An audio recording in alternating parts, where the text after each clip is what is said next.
Hi, everybody. It's episode 388 of PodQuest. Hey. It's Wednesday, January 19th, 2022. I am Chris. With me is Drootin. Hello. And kind of Walnut. Yeah, I'll get that. You're mostly here. Yeah. In some far-off land. I mean, I'm literally, me and Jordan are probably equidistant. Not quite that far. I think you're a little bit closer than Drew. I know it's like a 7-minute drive to you, but it's like a 9-minute drive back because of a fucking light. Or no, it's a 9-minute drive to you, but it's a 7-minute drive back. That's very weird.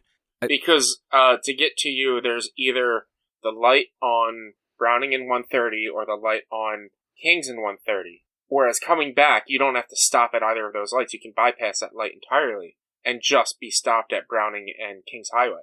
So there's one extra light, so it adds like a minute or two to your drive. So you are, from my house to yours, 1.5 miles. Mm-hmm. And Drew's house is 3.7 miles. Okay, so Drootin's the one in the far off land.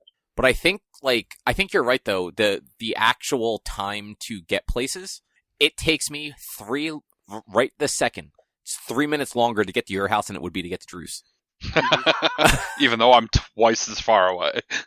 Yeah. Oh, no, wait, no, I take that back. I must have clicked on the wrong thing. I clicked on something so I just typed in the numbers to Richie's house, because it's a very easy number to remember. And I must have clicked on the wrong option, and it took me to a place in Collingswood. Okay, no. Oh. So, Drew, you are twice as far, but only 2 minutes slower. So it's okay. 5 minutes right now to get to Richie's, 7 minutes to get to you. That sounds about right. That's because to get to Drew, there's only... I know. Yeah, to get to Drew, you have the highway, basically, but... There's only... There are two potential lights to get to Drew. It's the one, coming up the ramp, next to 295, and then there's one more, on that road to his house. To get to you, it's not so much the lights as much as the circle. It's both the circles. But honestly, the second circle isn't that bad. There's even less lights, but it's just slower roads in general. The circle, it depends on the time of day. So that second circle can be an absolute nightmare, especially if there's any sort of accident on 295, because everybody gets off at the exit near Drew's house and then comes down whatever road that is to the second circle. So it gets way backed up for me to be able to try and go around it all the way. So there have been times where I will skip going around the circle. I'll go straight like I'm going to Drew's. And then I will turn left at one of the random streets to come up to Delsey and then back up to the other circle.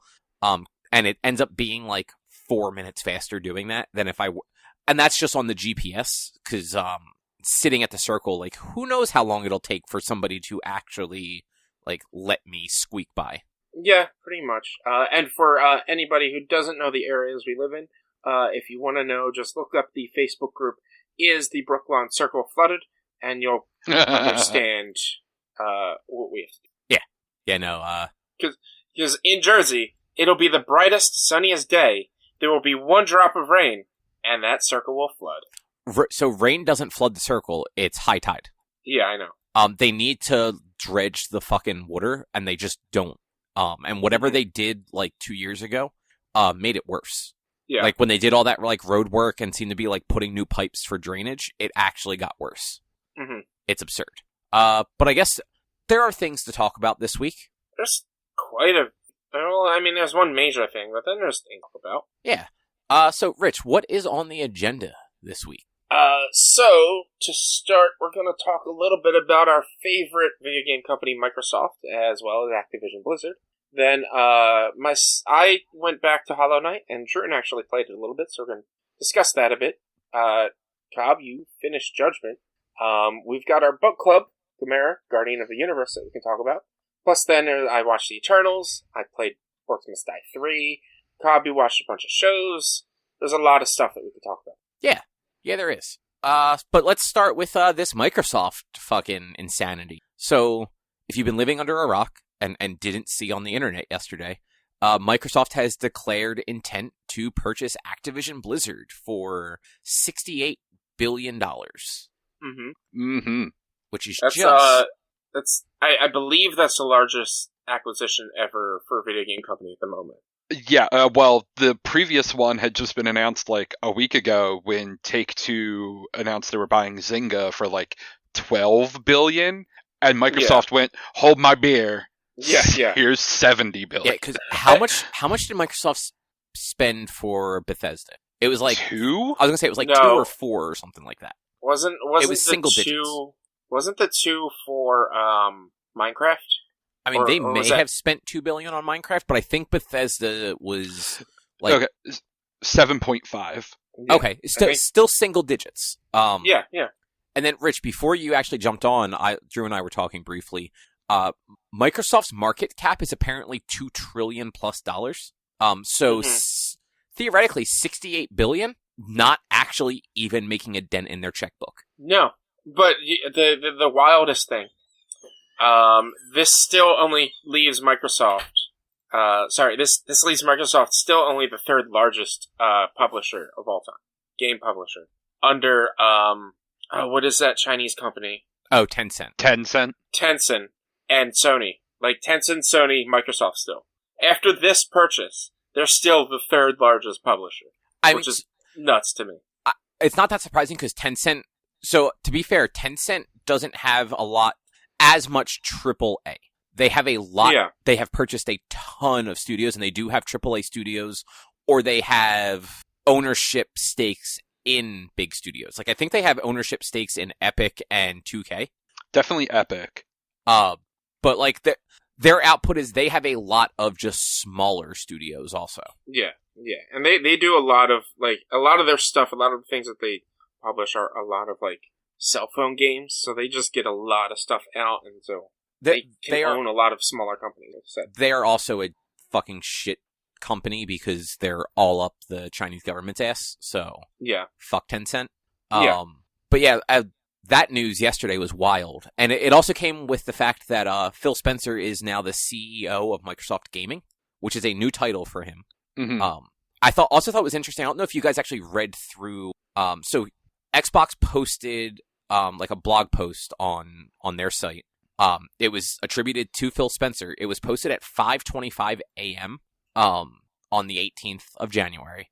And at the very bottom, it has a graphic of the Xbox gaming leadership team. Half of the team is actually female, like in leadership positions, which, like that's a big deal for like a company like Microsoft, but also like a company in gaming. Yeah. And like, I am sure Microsoft has its own internal issues with just how their shit is, but definitely not nearly as big of problems as Activision. Look, it's all good and fine to have all those women working there, as long as there's no girls will be girls scenarios going on, okay? That's all we don't want. You just can't have that sorority mentality. Exactly. Not at all, no. Exactly. They're going to be like that. And you know what? It'll be fine because it is just girl. That's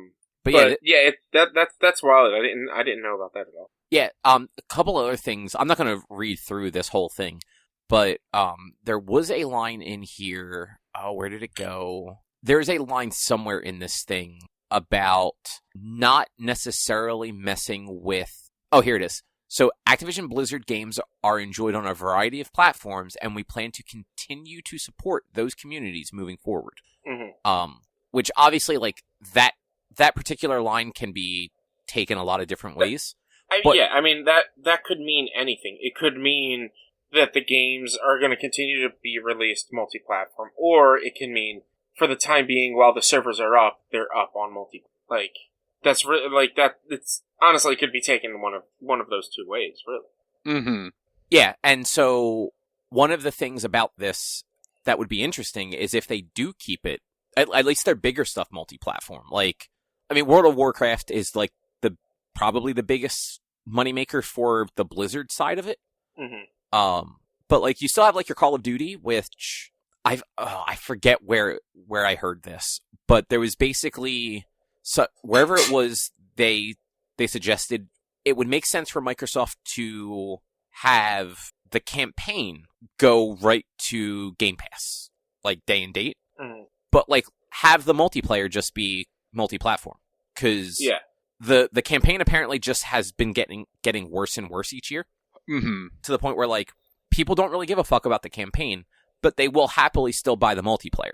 So you sell the multiplayer on all the platforms, make all of your money off of that, and then in your ecosystem, that's where people can come for the single player. Yeah, they would definitely be at a major loss if they did not release COD on all platforms. I don't know. Actually, I can't say I don't think COD would be a system seller, because there are a lot of people out there who really get video game systems just to play Call of Duty and shit like that. But I feel like there's enough on other systems that if Call of Duty doesn't get released on PlayStation, you could play something else and satisfy that pull to play those games. You could play Battlefield, because I believe that's multi-platform. Yep. You could play Apex. You could play PUBG. There's all these other games, even Fortnite. All these other games that you can play that, like, the Call of Duty players are now jumping to those other games, I believe. They're not just sticking just to Call of Duty.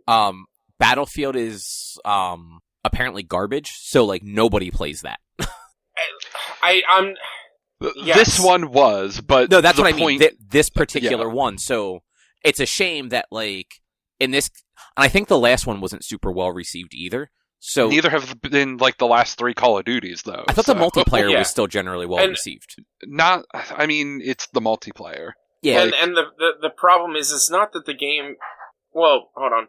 It's not that the game is garbage. It's that it's super buggy, and that they are working on fixing it, and people are still playing it, and it's getting better, and they're working on it. I'm not saying that that's the right thing to do, and to release buggy-ass fucking games. But I'm just saying the game is picking up, and they are making the fixes that they need to make so that you can't drive a hovercraft up the side of a building and shit like that. Like, they should let you drive the hovercraft up the side of the building. No, they should. Just gonna say they should just leave that, but they should totally leave that. They should absolutely leave that. But even with Battlefield 5, like, it released buggy as fuck, but then they fixed it, and there were a lot of people that still continued to play it even to this day. I mean, most people were more into, like, the Battlefield 1 and shit like that, but it's not that the game is bad, it's just that it's buggy right now, and they're working on fixing it.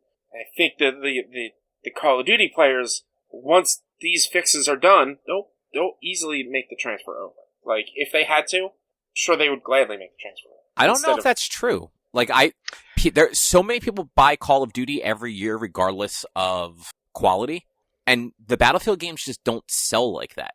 And they don't come out that often. Well, and I mean, that's the bigger thing. The same people go out every year to buy Call of Duty and can't be bothered to buy Battlefield games when they come out, because that's not the ecosystem they want to play in. Like, all their friends always buy Call of Duty. So, like, I think what you said before, that, like, people will buy a console just to play Call of Duty.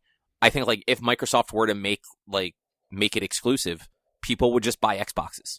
Yeah, I mean, it's hard to say. I do, but like I said, I was even hesitant to say it when I said it earlier about whether or not Call of Duty is a system seller. Like, I don't know, but there are a lot of people who just play Call of Duty. So it's, but like, a lot of those people who just play Call of Duty, if their new Call of Duty isn't coming out on the system they have, they're just going to keep playing the Call of Duty they've got. Yeah, I don't know. I'm torn. I'm right with you on being torn about whether or not it's that big of a system seller. Because it's also, right now, the game that everyone's playing is Warzone. Like, that's the Call of Duty right now. And that's gonna... I'd be shocked if that doesn't just stay on everything. Yeah. Yeah, and they already said they're going to continue to support the ecosystem that they have, essentially. They're going to continue to support the servers on all systems that currently have it. As far as we know, at least currently have it, if not for the future. So if whatever currently has a Call of Duty game and running active servers is live on PlayStation, like Warzone, they're going to just keep doing that. And that might be their big money maker on the Activision side anymore, because it's all they do. It's all they do. Yeah. It's just, you figure, looking at and Drew, you and I were kind of saying this before too. Activision doesn't make games anymore. They make Call of Duty. That's it. Like, in the last 5 years, they released the Tony Hawk remake. I think the Crash Bandicoot and Spyro remakes, and a bunch of Call of Duty. That's like they put out remakes, and Call of Duty is the only stuff they've done in the last 5 years.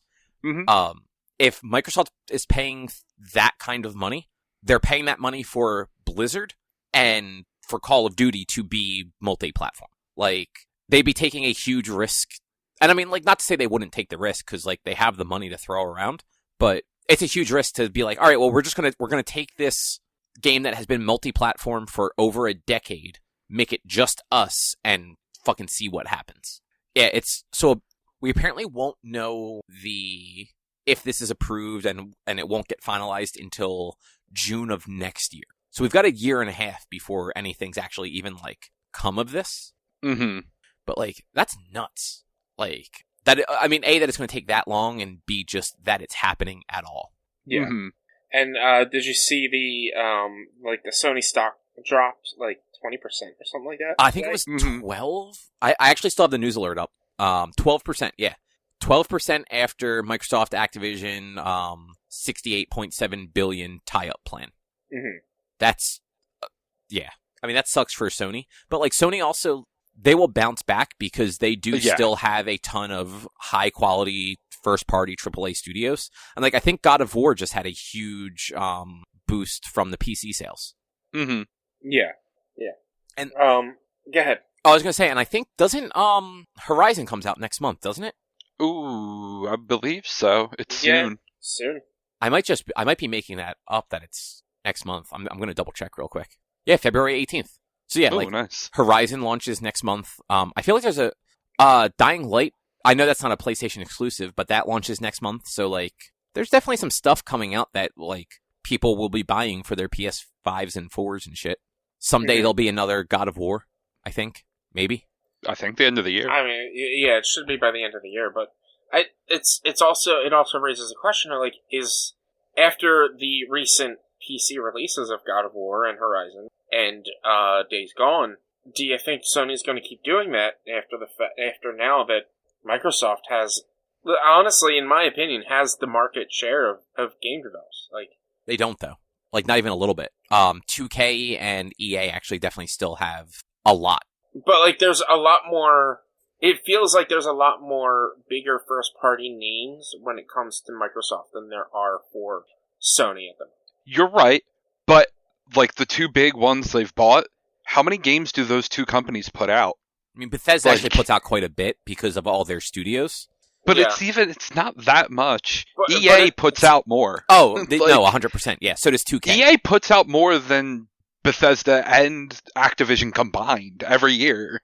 Like, but I'm talking exclusivity. Yes, EA releases all that shit all the time, but Sony now has lost a lot of exclusivity and potentially lost a decent amount of games, even though it is a Call of Duty every year or potentially Overwatch 2 and whatnot. Like, Sony has lost some big titles, possibly, by this purchase. Do you think they're going to continue to release their first-party titles onto the PC, or do you think they're going to try to keep that market share of players on their system? I mean, they're 100% going to keep pushing them to PC, but they're never going to be day and date. They will always be, 6 months later, or a year later. Yeah, at least a year, if not, 2 or 3. So Horizon Zero Dawn went to PC this past summer, I believe, right? Yeah. Mm-hmm. And that game came out in 2017. God of War just came out, in the last couple of weeks, came out in 2018. Yeah. Days Gone released on PC this summer as well. Yeah, and it's one of those, they're going to wait until those games have kind of dropped off sales on PS5 and made as much as they can. I'm pretty sure they have given away Horizon Zero Dawn multiple times for PS Plus for free. God of War, as well as Days Gone, are both still free with the PlayStation Plus Classics. Mm-hmm. So, if you have a PS5, you got these games for free anyway. So some people prefer to play them on PC though too. No, but I'm just supporting kind of what you said is they're not making money on these games anyway because most people who are going to buy them on the PlayStation systems either already owned them or now own them because they are flat out fucking free on their systems if you pay their monthly subscription. Well, and that's the thing with Microsoft buying these companies is you're they don't want you to buy the game. They want you to buy Game Pass. Yeah, like I think they just announced they hit like 20 or 25 million subscribers to Game Pass. Mm-hmm. But on top of that, so just to go back to like the studios and everything, Sony like this like the last 2 years because of COVID obviously like affected a lot of things. Like God of War was supposed to come out last year. In a normal environment, Sony had a very steady release of content. Mm-hmm. Activision only had Call of Duty. Like they did not really do much with their other franchises other than like the couple of remakes they've released in the last 5 years. I mean, they released Crash Bandicoot. I mean, they published. They didn't make it, but they published Crash Bandicoot 4. Well, that was Toys for Bob, so that is one of their studios. Yeah, like Activision owns Toys for Bob, which is now owned by Microsoft. So... And I forgot about Crash 4. I was thinking of like the Insane Trilogy, Spyro Reignited, and Tony Hawk.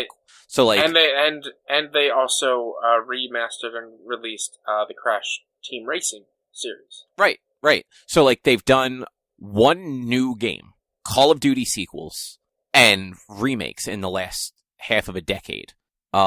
Regardless of whether Blizzard games come to console, people do not think console when they think Blizzard. Like, no. If I say, do you want to play Diablo? You're not going to be like, oh yeah, let me turn on my PlayStation. It's, all right, yeah, let me download Battle.net launcher and we'll play on PC.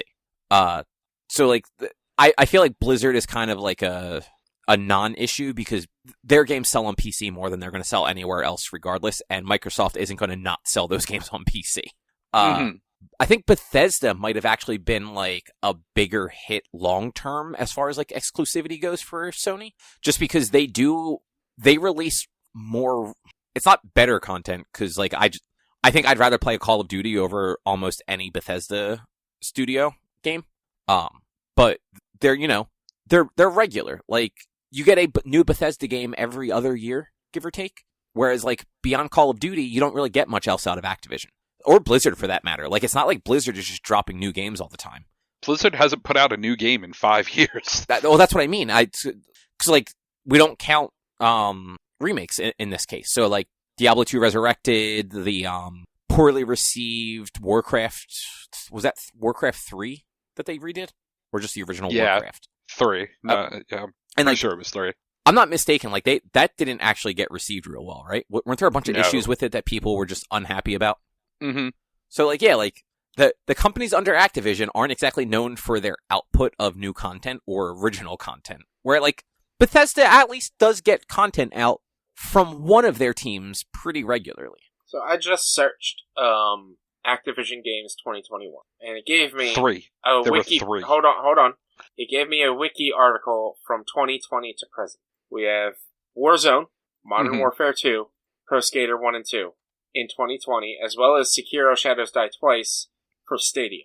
And then Crash Bandicoot, and then Black Ops. That's all 2020. 2021 was Crash Bandicoot for the next gen consoles. So technically that's not even a release, because that game came out 4 months ago, or 6 months prior. Tony Hawk for the next gen, which again, 6 months prior or more, it had released on everything. It's just an upgrade. And then Vanguard, which came out in November. So literally, Activision released one game in 2021. All of Activision released one game in 2021. Yep. I mean, really, if you look at it, they released 2 games since 2020. Yeah. 3 games. I wouldn't say 3 games since 2020.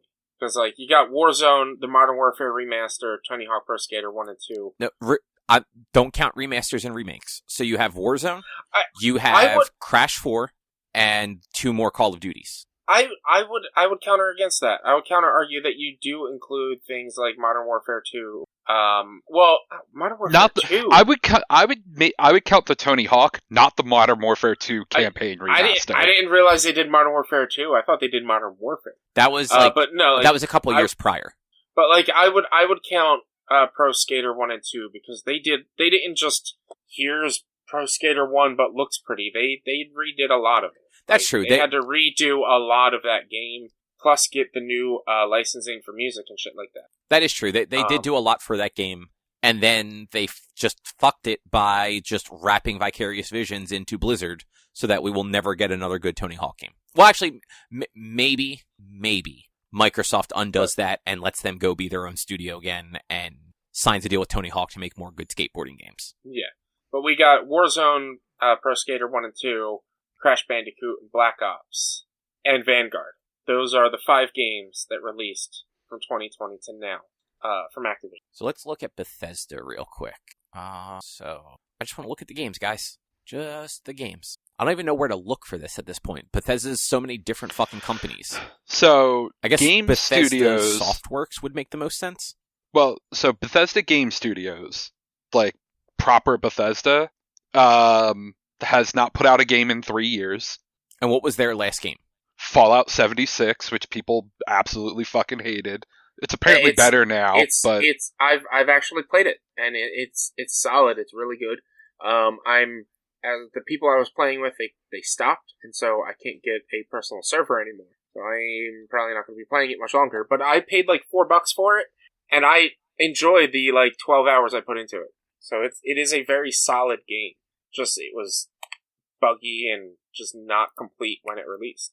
And actually, looking at all their games, so Bethesda Studios had Deathloop, Fallout 76 in 2017, and I think that might be Dishonored, or not Dishonored. Dishonored in 2017 had DLC. Doom Eternal, I think, was 2019. Wolfenstein was 2017. So yeah, they haven't actually had much come out in the last 5 years either. Yeah. Man, Microsoft's just buying all the studios that have shitty output. They should go buy Sony Santa Monica. Offer Sony $68 billion and buy God of War. I mean, yeah.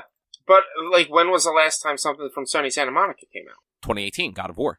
All right, and we're not getting another one until the end of this year.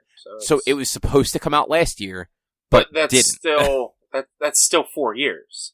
Yeah, no, and look, 4 years for a single studio to release a new game, not bad. I wasn't looking at just Bethesda game studios. I was looking at Bethesda Softworks, the publishing branch. So that included Machine Games and Arcane and all of their other studios that Microsoft now owns. And, there's generally about 4 years between games, if not more. Bethesda Softworks, who makes Fallout and Skyrim, they have really big gaps between games because those games just take them fucking forever to make. Mm-hmm.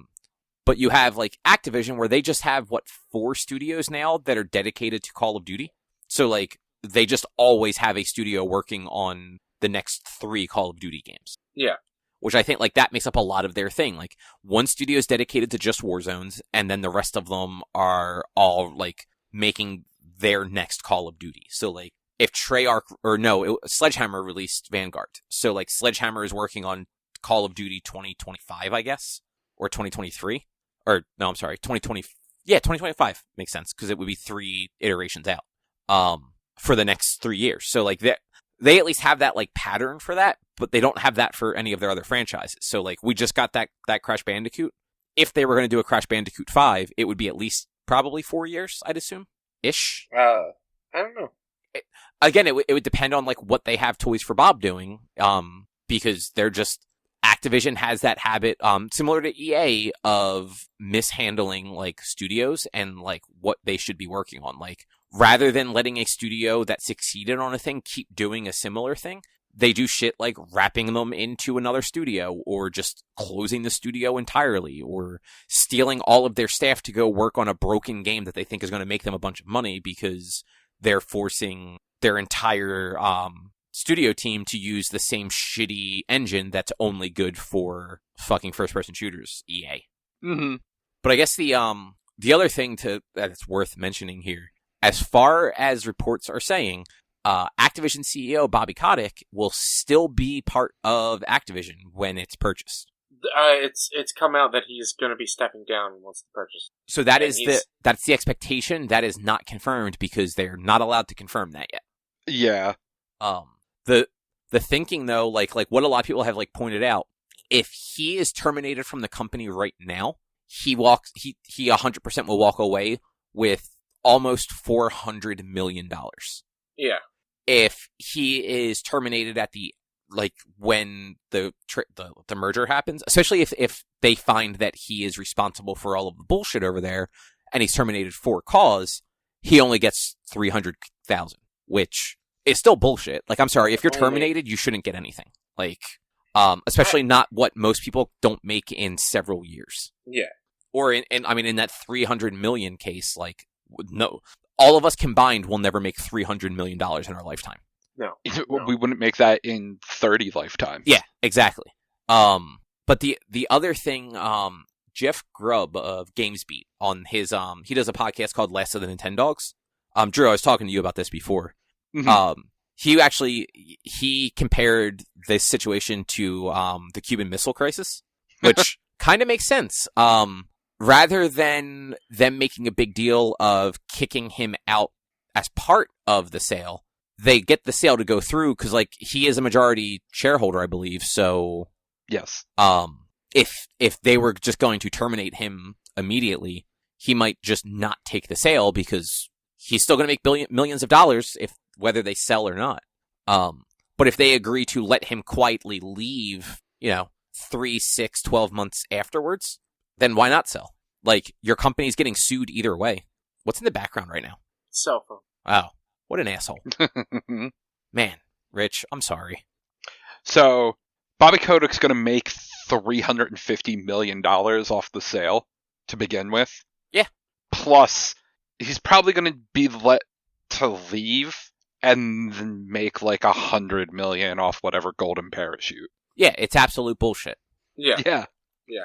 Which means, you know what, just don't support Microsoft. No, They're going to get rid of it. They're most likely going to be the ones that get rid of him, and so it's not. You can't really be like, don't support them.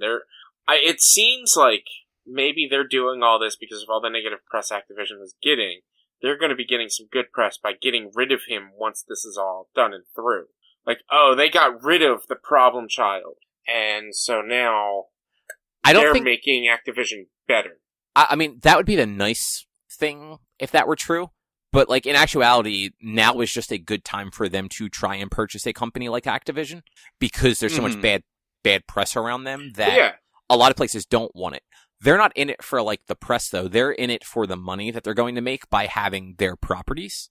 But think about it like this. How many people left WoW and moved to Final Fantasy XIV? A lot of the reason because of what happened. They followed their streamers and whatnot that were streaming WoW, that those streamers were like, I don't support what's going on, I'm going to go and play Final Fantasy XIV. Think of all those people that now, after Kotick is gone, and there's new management, and it's learned that everything's working better, how much money they're then going to be making with all of those transplants from 14 going back to WoW. I mean, what's the guarantee they go back? Like... but that's the gamble you have to take. Like, the purchase of this to get that good press of, hey, we're getting rid of the problem. Come back to our game. And, maybe they'll do like if you come back to WoW, we'll give you a free month or something like that. And then people will keep, like, you might not get everyone back, but if Final Fantasy keeps having to limit their player base because they can't, huh? They've already, so actually I guess we don't have this in the news. They announced the end of this week they're starting new sales for 14 because they're opening a whole bunch of new servers and whatnot.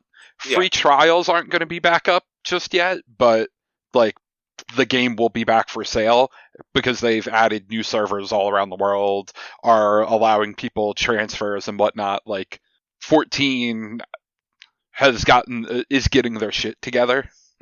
It seems. Yeah, I mean the problem was the chip shortage, and so they were probably able to get what they needed to set up these servers. But like, I mean, there's again, it is that gamble, but it's that you buy this company that's at a low right now, try to get their player base back to get the money that they were making back when they were not thought of as a shitty company. I mean, WoW has problems beyond that of why it's bled its user base, but some number of people will go back. Yeah, I haven't played WoW, so I have no idea what's going on besides the fact that a lot of the people left because of what was going on with Activision Blizzard.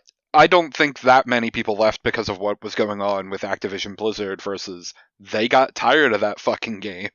Yeah, like WoW's subscribership, while still very high, has been on a pretty steady decline for the last several years because their content is the same. Like every time they release a new patch, it is really just more of the same content. And then in the last expansion, they collapsed everything. So like I think they lowered the level cap back down to 60. And some people were fine with that, other people not so much. And then all of the trouble started coming out, and you did have a lot of people, a lot of vocal like streamers and stuff like that left to make like a stance. But I don't know that as many like actual players left for that. Just because like, the people that are watching WoW streams probably aren't necessarily like big WoW players to begin with. I mean, a lot of people who watch the streams because they're streams of games they play. I don't know. I guess that might be true. I'm the opposite. Like, I'd rather watch a stream of a game I don't play. A lot of the videos of games I watch because like when it comes to like 7 Days to Die or any of the survival games, like I want to see how other players are playing and see how my playstyle compares to theirs, and like maybe get any tips and tricks and whatnot. I watch a lot of City Skylines videos, and I would watch a City Skylines streamer if I knew of a good one, or if I just sat down to watch a streamer of a City Skylines stream. Or I've watched one streamer play the Jurassic World game, the Park Builder game, because it's like those are the games I like to play, and I want to watch people play them to see what kind of tips and tricks I'm going to get. I'm not going to sit there and look for or watch somebody play Call of Duty, because I don't like Call of Duty. I don't play Call of Duty. I'm going to look for somebody who's playing games that I like. And so I think that might be, I think you watching that stuff and looking for like how people are playing it and like tips and tricks is probably different for those sorts of games, like your survival games, your builder games, where like watching them, you could like theoretically learn like, oh, here's a really easy way to like build like buildings or whatever you're supposed to do in those games. Versus, like a World of Warcraft, something like that, where that game's the same pretty much for everybody. Mm-hmm. Like if you're watching those streams, you're watching them just for the entertainment value, not so much because like you're looking to see like how to play the game. Yeah. I mean, but there's totally people in both camps. Yeah, like I've never watched an MMO streamer play an MMO, so I can't really say like they would have to have a really good personality in order for me to watch an MMO streamer. Yeah, I mean you're not wrong. Because unless they're doing like a major dungeon or whatever, and again this goes into the idea of watching for tips and whatnot. If they like stream like, oh, we're doing this raid today, come watch our stream do the raid. And this way I can watch this raid that I may never get into because I am never in a big enough guild to do these raids, and see the content that I might not ever be able to get into in a game that I absolutely love and want to play. But who knows? Yeah. Before we move on from this, sure. I have an interesting theory. Okay. I don't think this is going to be what will happen, but I have a interesting thought. So on Bombcast, Jeff Grubb brought up about how Microsoft has been making this push to Nintendo and maybe Sony to get Game Pass on their platforms. What if this is a thing that pushes Microsoft or Nintendo and Sony to allow it, and Microsoft stops making Xboxes? I would be 100% okay with that. Like, I honestly, like, I don't think that's too far off the wall. I don't think it will happen, but I think that has more of a chance to happen than, like, Sony stops making systems. Oh, yeah. I don't think Sony's ever going to stop making systems. They don't have, at the moment, they don't have, like, the streaming service they do have of Game Pass. And theirs is supposedly coming out in the spring. Yeah, because that's been like the rumor, because apparently PS3 games went up on the PSN, at least temporarily, and they have stopped selling PS Now cards at retailers. So it's looking more and more likely that maybe like they are getting ready to launch something new. Yeah, and like maybe Microsoft partners up with a Dell or an HP or what many PC manufacturers, and they start selling like gaming PCs that are branded Xboxes. But Microsoft's, they're selling their brand name. They're not putting any money into building these things. Like, they cut all that overhead of building game consoles, and they just become a publisher. Basically. Pretty much. The theory is, and I don't think this is too crazy, but the theory is they're going to be the next Steam or Epic Game Store. And I would have no problem playing Halo 6 on my PlayStation 5. Like that. I mean, obviously it's probably not going to go that way, but like it does make sense for them to purchase all of these publishers and developing studios and be like, hey, we have all these games, we just don't understand the consoles anymore. Can we just host it on your shit? Like, they've been working on doing, like, the cloud streaming with Nintendo for a while. Mm-hmm. So it makes sense for them to just be like, alright, well, we got this with Nintendo, why don't you just let us play? Like, I like the idea, and I'm not gonna say your conspiracy theory is true, but and I subscribe to it, but I'm not gonna say it's bad. Yeah, and it wouldn't be totally far-fetched for them to do something like that. Because, yeah, like, they could make more money without the hardware. Like, look, Microsoft was never a hardware company. Exactly. To begin with. They were a software company. They made the operating system. So, to get away from the hardware and just do the software side, if they can get it on all the different platforms, that would be money in their pockets versus the potential selling at a loss that a lot of these consoles do early on. Yeah. So, I don't know. It was an interesting thought I had when it's like, well, what if Sony does let them put Game Pass on the PlayStation? What incentive does Microsoft have to keep making Xboxes at that point? Like, if you can just basically get it on every piece of hardware out there, why are they going to have that overhead? Yeah, no, you're not wrong. But I guess, do you guys want to move on? Yeah, let's go for it. All right. So you two assholes have been playing Hollow Knight some more. Well, Drew, you started it, and Richie, you dropped back into it. I mean, I didn't really stop playing it, but I went into it. I had people vote on Twitter, and they voted for me to continue playing Hollow Knight for Metroidvania Mondays. And so, I went through, and I did, and completed somehow the White Palace. Is that the thing you were talking about last week that had all the hard platforming stuff? Yeah, the saw blades and platforming. Like, it was... I made it through the first couple portions, and then, I think it's 3 areas. 3 or 4, I guess. But, the third and fourth are kind of, hold on, I'm trying to figure out how to explain. So, pretty much, you get into the main central area, and you can go left or right. And left and right are both 2 different sets of platforming areas that are separate from each other, but you need to complete them both to move forward into the White Palace. But between going left and right, you can save in the middle. So if you fail, go on the left, you're right in the middle. If you fail, go on the right, again, you're right in the middle. Then you, when you complete the 2 sides, you can go up. And as you make your way up the palace, there's 1 more bench.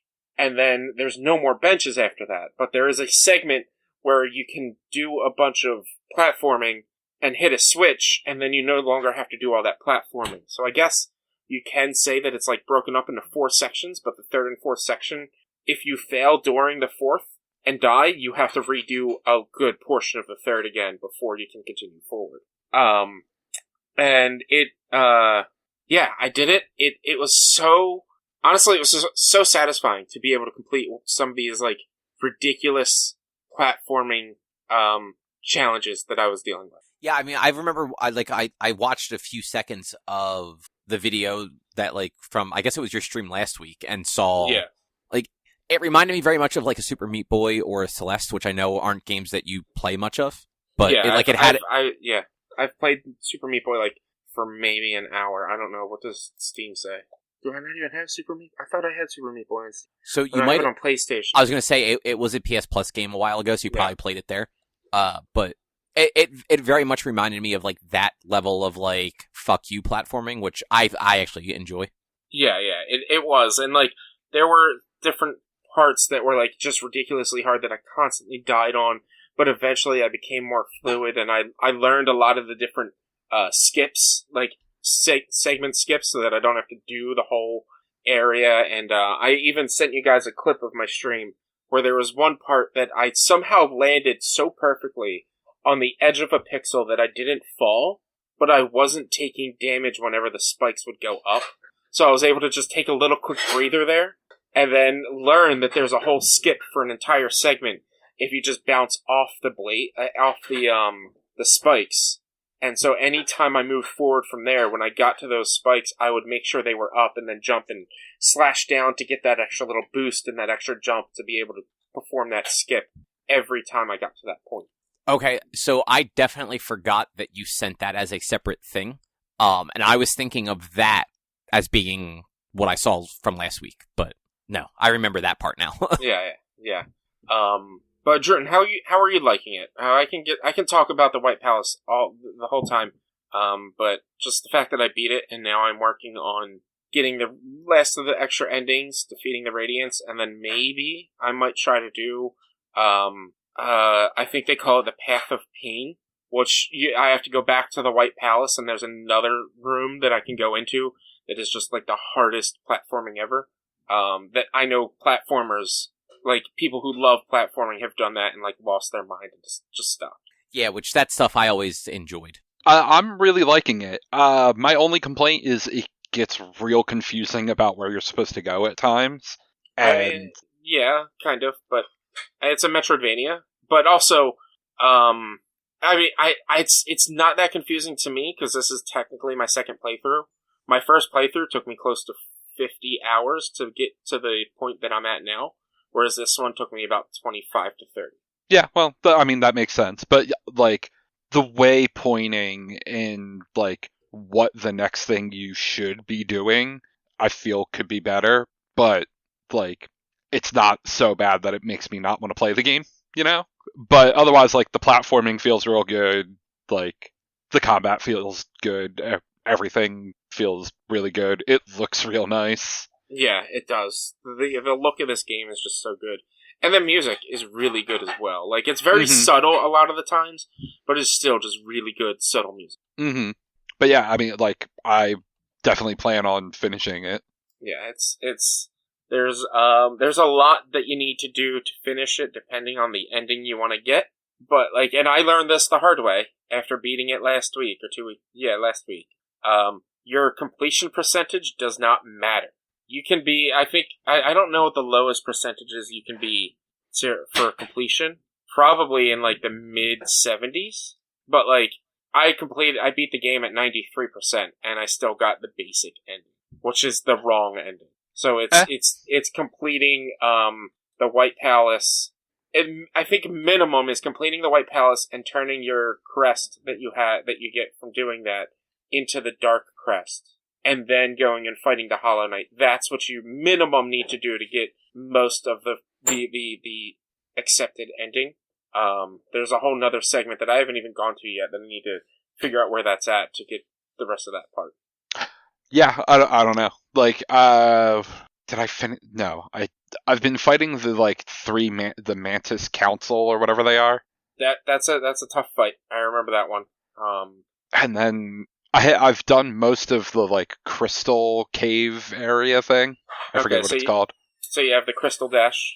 No. Okay, there's at one point in the Crystal Cave, it's up near the top, there's a whole platforming section. Uh-huh. And once you clear that, you get the ability to do like a super fly dash, where you charge it up and you like charge up crystals around you, release it, and you just go flying across the screen in one direction or the other, depending on which way you're facing. I definitely don't have that. Yeah. And then there's what was the enemy's name? Crystal Zilla or something like that is kind of a pain as well, but he's a fun fight. The second time you fight him is worse than the first time. Okay. But yeah, I've beaten 3 bosses so far, I think. The first area, the foresty area, and the city. Yeah, so it would have been the False Knight. Trying to think of what the first boss would be. What was in the forest area? Would it be the big leaf ball thing? Yes. Okay, yeah. And then what was the third one he killed? The one in the city. The mage. Yeah. Yeah, that's a fun fight. I love that one.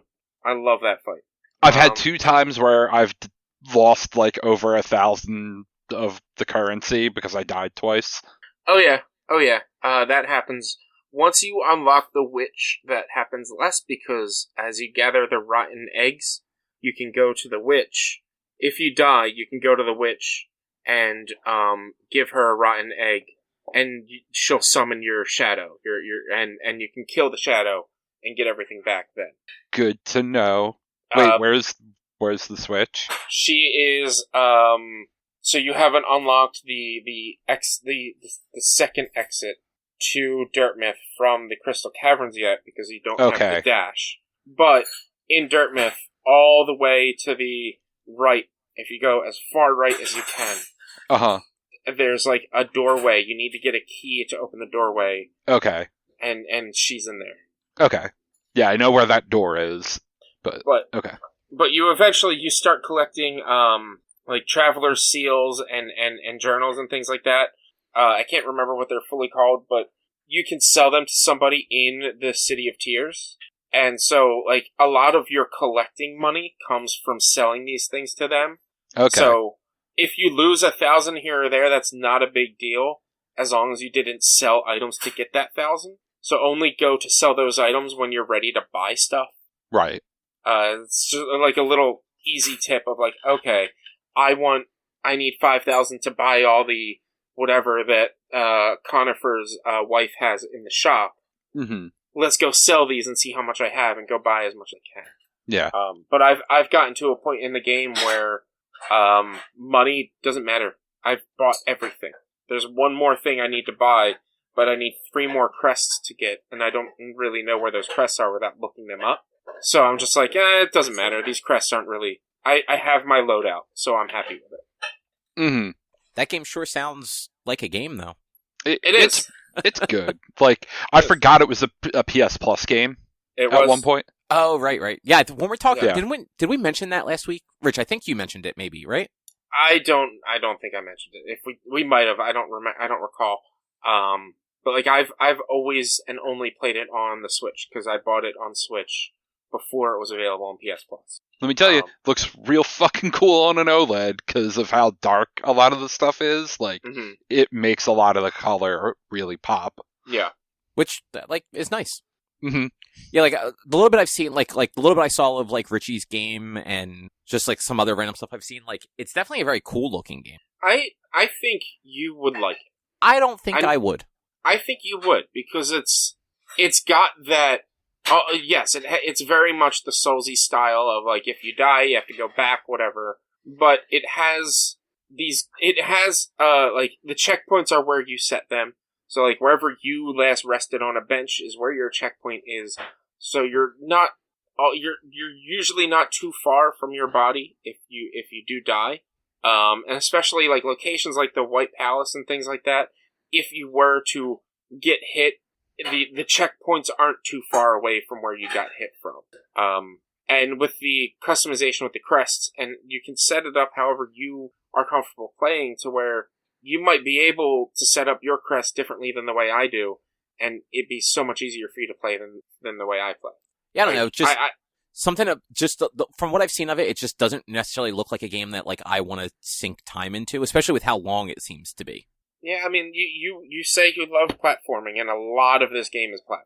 It is very platformy. It's platform Metroidvania Souls. Like, and I think that's the thing. Like we were talking about last week, I really don't like Metroidvanias. I like Metroid, and I don't like Souls at all. So it's really the only thing that game really has going for it is the platforming. Like, the only Souls thing is like that you're slightly lower powered when you've died and not gotten your shadow back. Yeah. Okay. And, like it's a lot more like a 16-bit Metroid type game than like a Souls game. Which I get. I honestly didn't think like the combat looked fun to me. Like the little bit I saw of like Richie's combat. And like, I Richie's bad at video games, so remember that. Yeah, don't base the combat on me, because especially the combat I was showing you against the Hollow Knight, because I wasn't even trying. Like, I was just literally sitting there, button mashing, basically. If you were to go back to the stream from 2 weeks ago and watch the beginning of it, when I'm fighting the Trader Lord, I believe is what their name is. That's more of how the combat is, where it's, and yeah, this is probably where you're a little iffy about, because it is pattern recognition and jumping and dodging their attacks, but it's not in the extent that a Souls is, where, like, it's this big thing. It is this 2D, you see everything. And it's just understanding how to clear what abilities they're using, which does not take long. A lot of the enemies only have a small moveset. Probably 3 to 4 moves tops. And the other thing I was going to say, though, is, like, I have a lot of other games that I'm actually interested in playing that I would rather play over a 30-hour Metroidvania that, like, other than the way it looks, doesn't really have any interest to me. So what I'm hearing, next book club, we're playing Hollow Knight. I mean, look, we all have to put in 5 hours into Hollow Knight. I don't have 5 hours to play video games in a week. You've got 2 weeks. I mean, look, in 2 weeks I can maybe play 4 hours. That's fine. We can do that. Also, we can't do that until February, because my data cap, Comcast, I'm pretty sure instituted their data cap for the Northeast. So I have to be very careful about what I download, because fuck Comcast. Maybe it's time to move. I was gonna say, I thought you were gonna say, like, maybe it's time to get, like, a different ISP. I'm like, I would do it in a fucking heartbeat if I had any other option. No, yeah, I know. They have the monopoly on your area. Just the west side of town. The east side of town has FiOS. Comcast has not put in data caps. They are not doing it this year. Oh, did they push it back again? Yep. Okay. So last year they sent out communication for it. This year they sent out the communication that they were going to put them in at the beginning of 2022. And then that was it. Like, that's the only thing that they sent out about it. And I just don't trust Comcast to, like, not charge me, so I just was trying to keep it under 1.2 terabytes. I can't believe, I mean, 1.2 terabytes is a lot, but I can't believe that they're going to impart data caps on home internet. Like, I understand on a fucking cell phone and shit, I mean, I still don't like it, but I understand it. But on, like, home fucking internet, what if you have, like, 4 kids that have to do schoolwork and shit? Well, it's just... That's why it got delayed again. And not only that, so the problem is Comcast is losing money because people are canceling cable. People's internet bills are going up because they're streaming more. So, like, because of how much, like, all we have is streaming, I'm at home 3 days a week minimum. Sometimes all 4. Like, sometimes I leave the house 1 day a week for work. So, like, our internet, like, we usually use at close to a terabyte. And it's like, and that's also games downloading and updating. Cause, like, I just let everything auto update. And that to me, that's bonkers. I'm sure I could look it up. I'm sure my house goes over a terabyte a month. I'm sure it does. Yeah, probably. And it's like, that's fucked up. If you're gonna data cap somebody like that, like for your home internet, like I said, I don't agree with it with phones, but I understand it with, like, phones and things that aren't, like, your home device. But when I'm at home and I'm downloading something on my phone, I'm using my Wi-Fi. When I'm, like, doing anything on my computer, I'm using my internet. Like, why the fuck are you gonna say, oh, you can't do that after one? It's just fucking, let's just move on, because I could just rant about this. Just to throw out there, in the month of January, and this is up to, I guess, yesterday, because it's usually about 24 hours behind, we have used 620 gigs of data. In December, we used 1,151 gigs, and in November, we used 1,183. So, like, I am literally right at, like, the cusp of another 50 to 100 gigs, and I have to spend more money when the data cap goes in. And, like, Comcast already has data caps in other parts of the country where, like, that's what people deal with. If they go over their data cap, they have to spend, like, I think it's like an extra 10 for every, like, 20 gigs or something like that. Like, it's absolute horseshit. And, yeah, they have a monopoly, so I have no other option So that's what I'm stuck with. And it looks like, because I guess since they haven't instated the data caps here yet, I can't even find out how much an unlimited data would end up costing me. The only thing I can see is that if I got the X-Fi or whatever the fuck it's called, that has unlimited data, but I'm not buying something that I have to keep their equipment. Like, Comcast equipment is straight fucking garbage like their company. I'm not gonna give them more money every month just to have their shitty equipment that gives me shitty internet anyway. Yeah. But yeah, fuck Comcast. They're just the absolute fucking worst. Anything else you guys want to say about Hollow Knight, though? No. No, it's very much a good game. I'll keep you guys updated on if I do the Path of Pain next week or not. And I'll let you guys know that I will not be playing it. Every time we talk about it, I'm gonna say I think you'll like it until you try it. You know what would be funny? Like, what would be like legitimately funny? If even though it was a PS Plus game, if I somehow just missed it and I don't actually even own it, so I couldn't play it. Oh, then I could talk. I could throw shade at you constantly for not having gotten it, like you did for me with. Dude, you were missing entire months in a row, like months. Yeah. Like, if I missed one game in 10 years, that's not bad. I'll be 100% honest. It's a shock that I haven't missed in the past 4 months. Like, I have not turned on my PlayStation, and that's why I would miss back then too. Is I wouldn't have turned on my PlayStation, so I wouldn't think about it. Man, this guy bought a PS5, doesn't even fucking use it. Release something for it. You can play Hollow Knight on it. I already owned Hollow Knight on my Switch, and I already owned it on my PS5. But you know what? I played it on my Switch because hooking my Switch up to my PC is.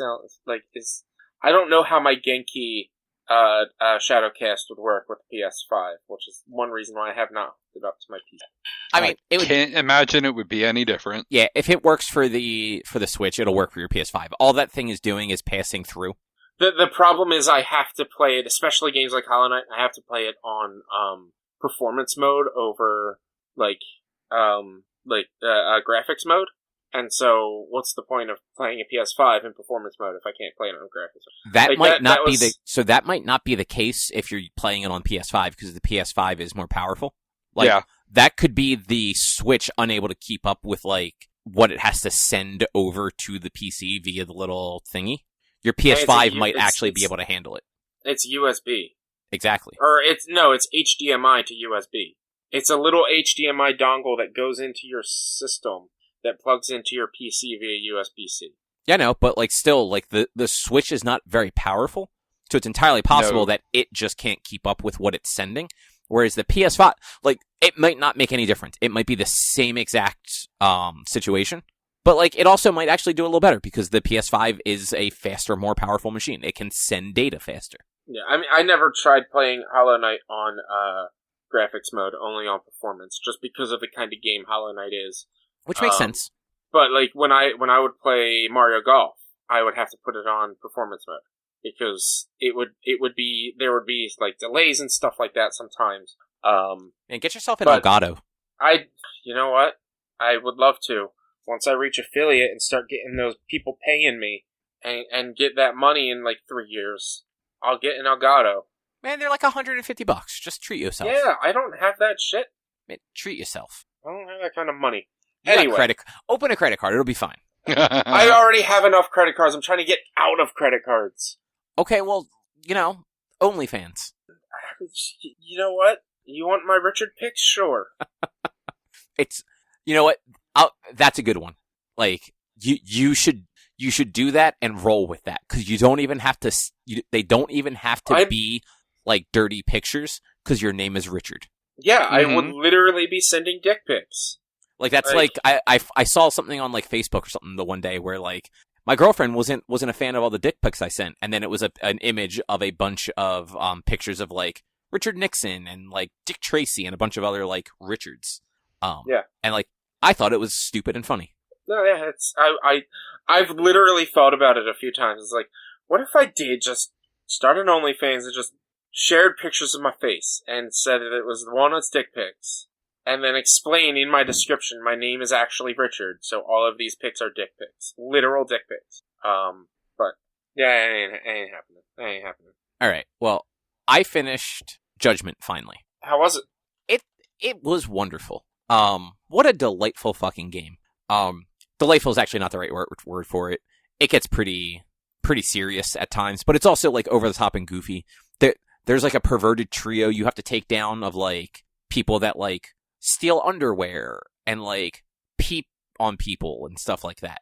And like, yeah, just so the side quests are so dumb. There was a couple that, unbeknownst to each other, were trying to convince an apartment owner that the room was haunted so that they could get a discount. And one of them ends up hiring the player, to investigate to prove that the place is haunted, only to find out that it's their girlfriend that was actually pretending to haunt the place. Okay. Yeah, just so dumb. There's like some Japanese idol dude that you keep bumping into who wears a wig because he's totally bald, and his wig keeps blowing off, and you keep having to literally chase it down for him. Like, yeah. But then like the main story is super serious of like all this weird underworld stuff and how like the Yakuza are killing people, or at least like helping with killing people for this pharmaceutical company that is developing like a drug to help with Alzheimer's. So like, you know, just like wildly different ends of the spectrum. Yeah. And like such a cool fucking ending where like you are fighting like this assassin at the end, and it's just you and him in this medical facility where like you spend the 20 minutes leading up to this fighting your way through a bunch of cops who the assassin is also a cop. So like he's a double agent essentially. So all the cops think you're the bad guy, and like just everything goes wrong. Like you get hit by some cars, like you're just fucked by the end. There's an entire section where you definitely have like the beginnings of a concussion, and it's fucking with your like ability to move right. And then like at the end it's just like, no, I'm just gonna fuck you up, and you fight the guy and you kick him out a window. It's great. Yeah, at one point like it's one of those shitty boss fights where they recover their health halfway through. So you fight him, you get rid of all his health, you actually kick him out of a glass window, but he like holds on and like climbs back in, and then injects himself with fucking adrenaline and refills all of his health bars. Yeah. And it's just like, come on man, what the fuck? But then like you can just pick shit up in the environment. Like I kept picking up chairs and just beating him with them. It's great. I love that game. And so this is like you talked about Like a Dragon a while back, and that one was more like RPG style. This one's more like a beat 'em up. Yeah, so so the original like Yakuza games, so Yakuza 1 through 6 are all beat 'em ups, and you play as the same character, Kiryu. Yeah. And then Yakuza 7 is Like a Dragon, and that one became like a turn-based RPG, and you're playing as a different protagonist.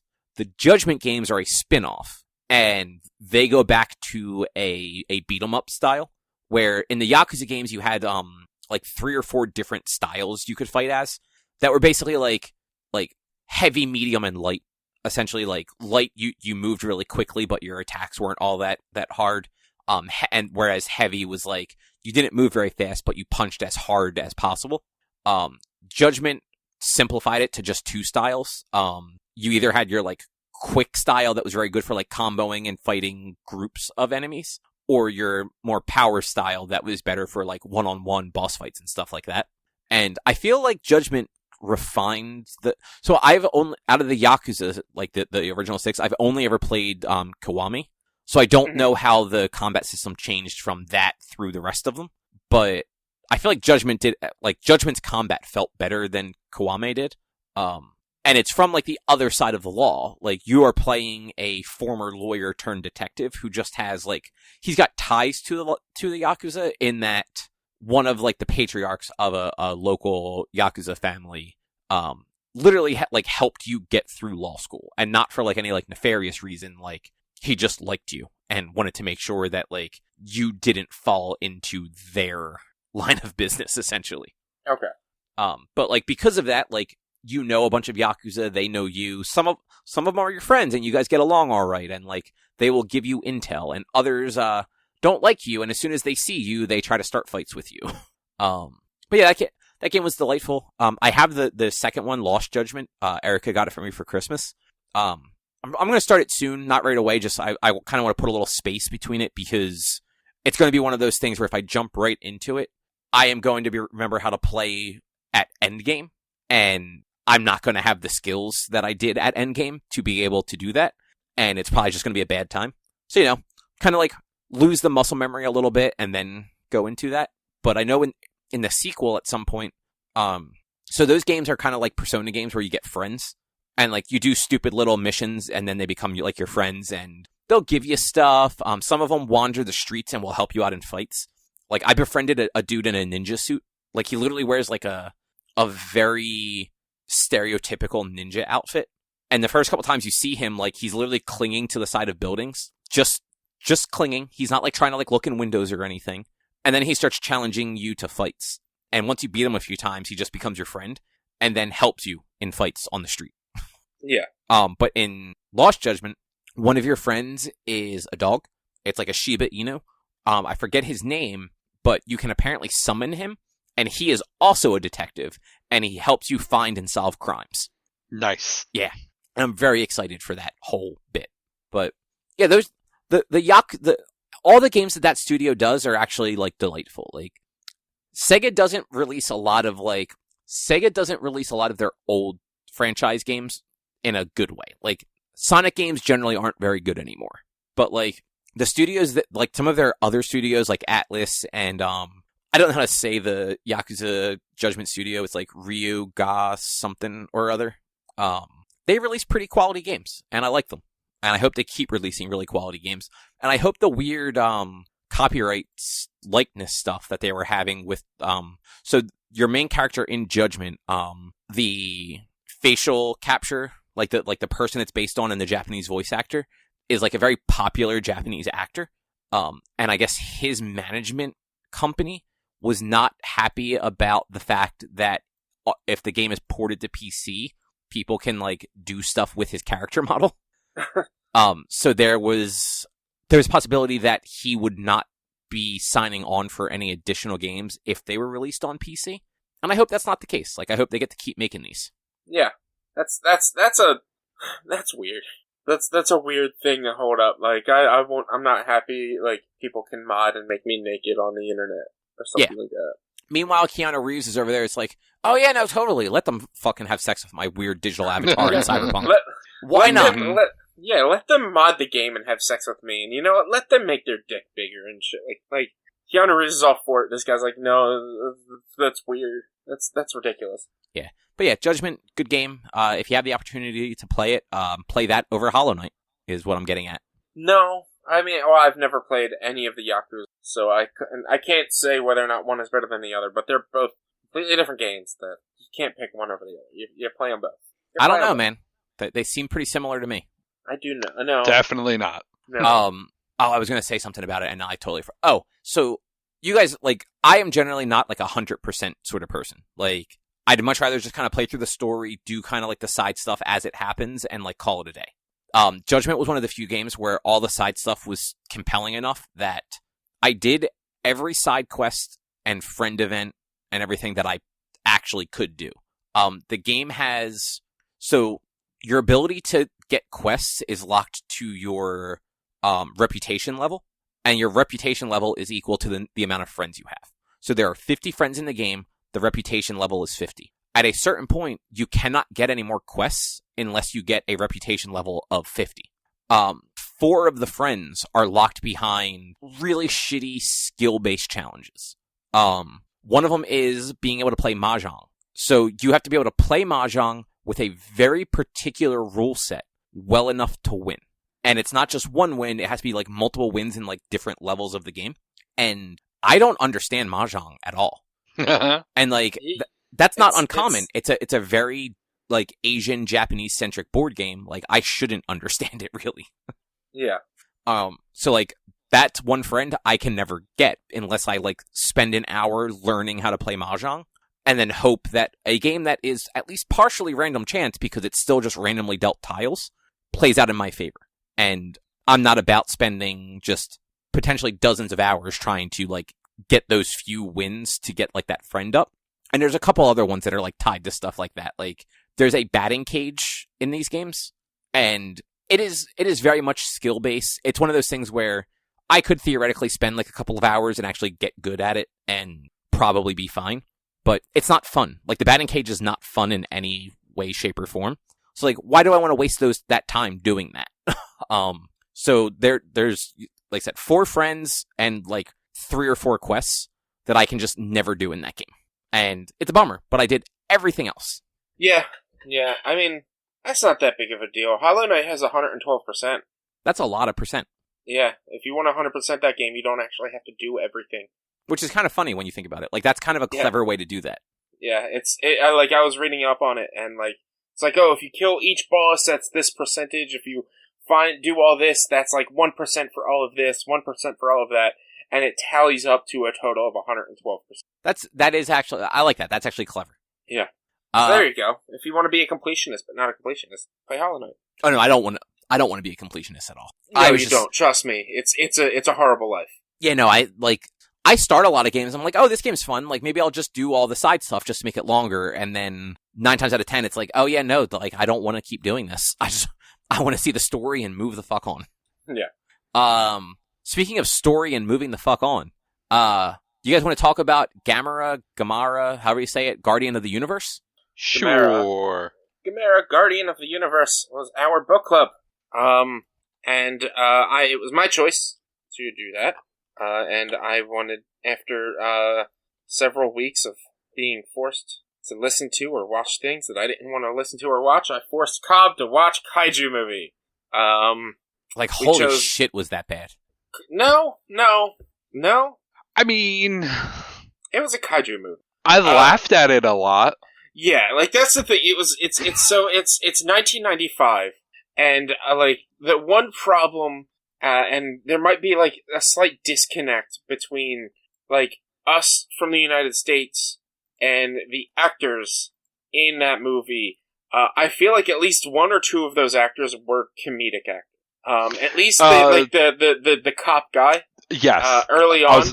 I was about to say, he was definitely comic relief. Yeah, he's a comedic actor. He's comic relief. He was very much the sort of cops, like the sort of just like beat cop, like rundown detective guy that you see in a lot of like anime and like heavily Japanese games. Like, he was similar to a couple of the cops in Judgment, and kind of he reminded me a little bit of Dick Gumshoe from Phoenix Wright, just in the like, you know, he just kind of looked beat and worn out. And there's tons of other examples of that in different games too. Yeah. Mm-hmm. But let's. I mean, I'm a fan of kaiju films, so I have a slight bias. I didn't think it was bad. I didn't think it was the greatest thing ever. But it seems like that 90s era of kaiju films aren't like the greatest, because even the 90s Godzilla films, I wasn't that big a fan of. The late 80s, early 90s. They were definitely better than the early 2000s films, but they're not the nostalgic stuff. And like, I know Amazon has a lot of like the 65 Gamera and older, or like a lot of the older ones, but I wasn't going to force you guys to watch that, because I don't think I really had a feeling, Cobb, you weren't going to like those. Yeah, I mean, to be fair, like, I wasn't kidding. Like, I legitimately did not enjoy this at all. It was not the worst movie I've ever seen. Like, I have seen far worse movies. It's just not it's not my kind of movie. So I was just very bored the whole time. And I mean, it's probably to the benefit of us having to watch this one, because it was only subtitled. I had to pay attention. Like, it wasn't one of those things where I got distracted by work. Anytime I had to stop and do something else, I was pausing it so that I wasn't missing it, since I had to read to, like, follow along. Yeah. Mm-hmm. But, like, that was a long 95 minutes. Yeah, it did feel kind of long. I had to watch it twice. I'm sorry. You didn't have to. No, I did. I fell asleep, because I started watching it super late last night. So that, like, I missed full, like, segments of the movie. Like, there's a scene where they're in the bar talking, nearing the end of the movie. I completely missed that scene last night. I'm gonna be honest, I don't remember them ever being in a bar, and I watched the whole thing. Yeah, it was nearing the end, I believe, when it might have been before they tried to fight the, Gaios, right? That's what it was, Gaios? Yeah. I think so, yeah. Before they tried to fight the Gaios with the missiles, before the Tokyo Tower was knocked down. I believe that's when it was. It was the main character and the 2 main characters in a bar talking, like, the ethics of, do we kill this thing or not, basically. And this is where, it was that point where the whole, like, story of all kaiju films, protect the environment, comes in, where the reason that Gaios, like, that those eggs woke up and hatched were because, of the environment and the destruction we're doing to the environment, that it was a suitable time for them to be able to hatch and then start to attack and take over. And I think that might have also, no, it was way after, when they, decided or realized how these two creatures, Gamera and Gaios, were created or came to be. But like, what did you guys think of the fact that both of these creatures were created 10,000 years ago by potentially Atlanteans? I thought that was... So, what I will say, while I did not like the movie, I thought some of the concepts like that these monsters maybe came from a civilization such as Atlantis, or at least the precursor to Atlantis that, like, became those legends. And I feel like, had this been a different format, like if this was like a comic book or a video game, I probably would have gotten into it a little bit more, but I'm not into, like, the campy, like, kaiju style, like the acting and the silly monster suits and stuff just kind of, like, takes me out of it in a lot of ways. Yeah. What about you, Drew? The same. I definitely a little more interesting than, like, oh, it came from space, or it was the nukes. But yeah, I was actually happy that they didn't go a nuclear route. Especially with how many times they mentioned plutonium, or whichever radioactive element they mentioned at least 5 times. Yeah, it was plutonium, and like, okay, they did kind of go that route with, like, what woke up Gamera, and it was, they were transporting the plutonium, and he was trying to feed off of it.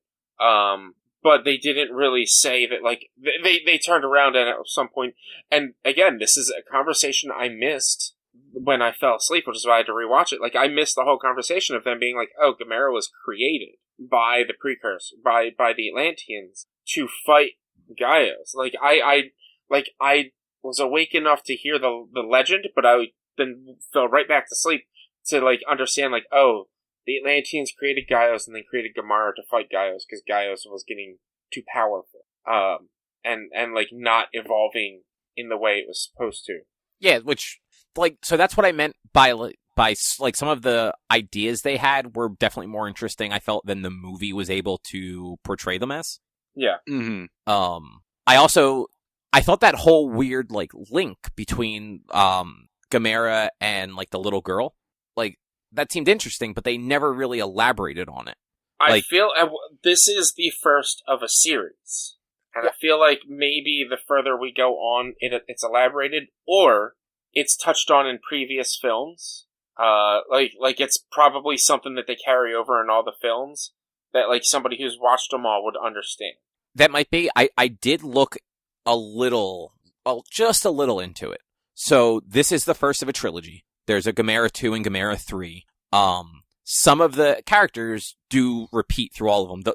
The girl that had, like, the connection to him is one of those characters. And it seems like the villain, monster, whatever you want to call it, they fight in the second one. She ends up sacrificing that link to help beat that monster. And then by the third one, they don't have that link, but I guess still, like, she is still involved in it in some way. Yeah. But, like, I totally agree. Like, that was one thing that I thought I missed the first watch through. So, like, when I was watching it today, I was like, oh, they really don't touch on that at all. They don't explain it. They don't say, like, oh, like, on the tablet it explains that those who hold these beads have a link and can help power Gamera. Like, they don't do any of that. Yeah, because, like, they found a bunch of them. So what if, like, they had taken 100 of them and 100 different people had them or whatever?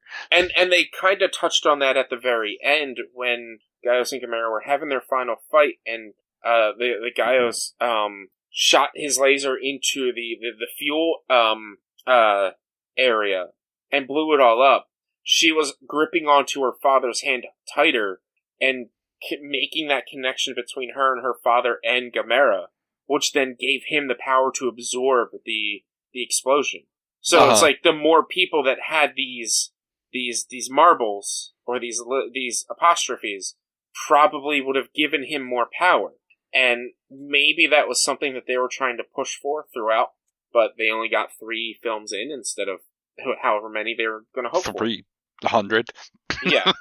But what did you guys think of the kaiju fights? They were hilariously cheesy. Yeah. Like, you could tell when they cut to the, like, model city or whatever, and then cut to the people in costumes in front of big cardboard buildings or whatever. When Gamera was at the Tokyo Dome, it looked like he was, like, banging the dome. That part was so bad. Like, I was like, what the hell is going on here? What are you doing? It looked like a turtle. He was fucking it. What do you want? I was just waiting for that. like, all they needed was just to get that to happen. Cobb, do you have anything? So I think it's funny that Power Rangers predates Sentai. So like the Kyo Ranger, or I think is the one that was Mighty Morphin for us. Yeah, something like that. So that predates this by 5-ish years, because I think that one came out in Japan in like 90, and then we got it in 93 as the Mighty Morphin Power Rangers. And like, I've watched like some Power Ranger stuff from that era, like somewhat recently. Way better fucking quality than this movie was. I mean, like, I'm pretty sure Gamera is like the B reel of like kaiju films and giant monster fights. Like, it's definitely not top of the line. Okay, that's valid. I don't think it is. I'm not going to say it's definitely not, but I think Gamera, like, it's not Toho, and so when people look at it, it's their I'm trying to think. It's basically Godzilla is Scream and Gamera is I Know What You Did Last Summer. But see, no, you know what? I can see that though. Like, I feel like both of those, like, I understand your analogy, but I feel like both of those were actually good contemporaries of each other. But I get where you're going. But it's like they both have a following. They both have people that enjoy those, and there are groups that intersect and like them both. But it's definitely like one is of a very different quality than the other, and I think that's how Gamera is. Like, this Gamera is, has to be meant to be more comedic. Like that scene with the dog, and after the dog gets taken, which made me cry for a second, and then the old woman, and she does that scream, and that her face, and that image of her like screaming at the sky, like that's obviously meant to be comedic. It might not be. But speaking of like stuff like that, I forget exactly when it was in the movie, but there was a point where like one of those sort of things happened. Like either like the Gyos were appearing or Gamera was walking around, and there were people like scattering in the city, including this one dude who was like running from a ramen shop, still holding his bowl of ramen with noodles hanging out of his mouth, just staring. And then, like, running away, like he did, like, a very cartoonish, like, throw his noodles in the air and run away. Cub, we all watched Jurassic World.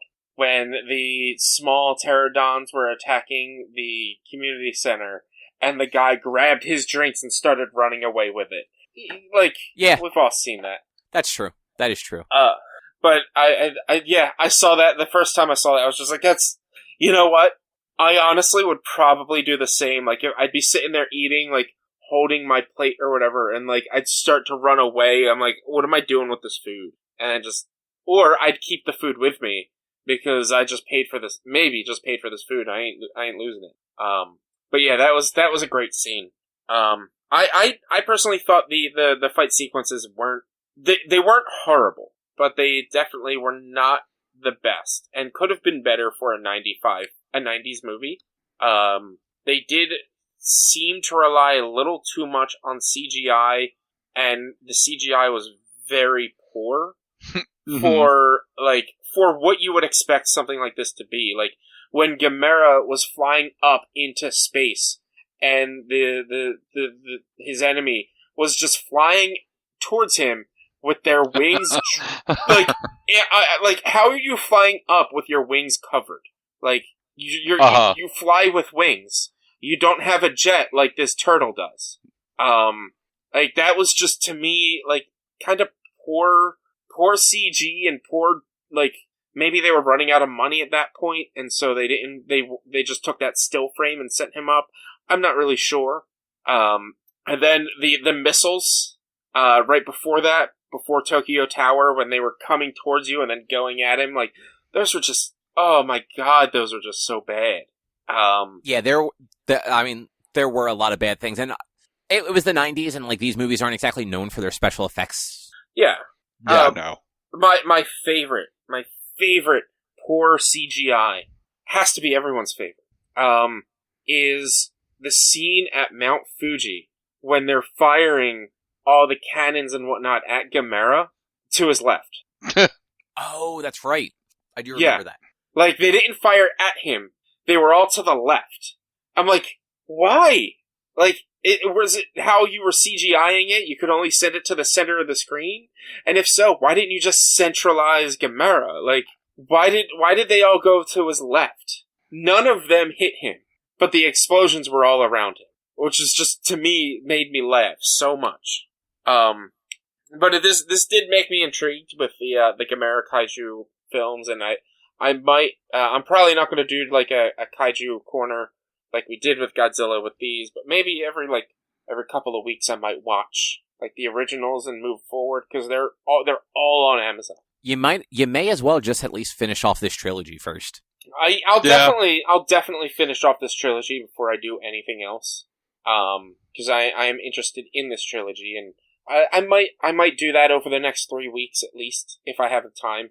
Watch all 3 over the next 3 weeks and tell you about them each week. But I've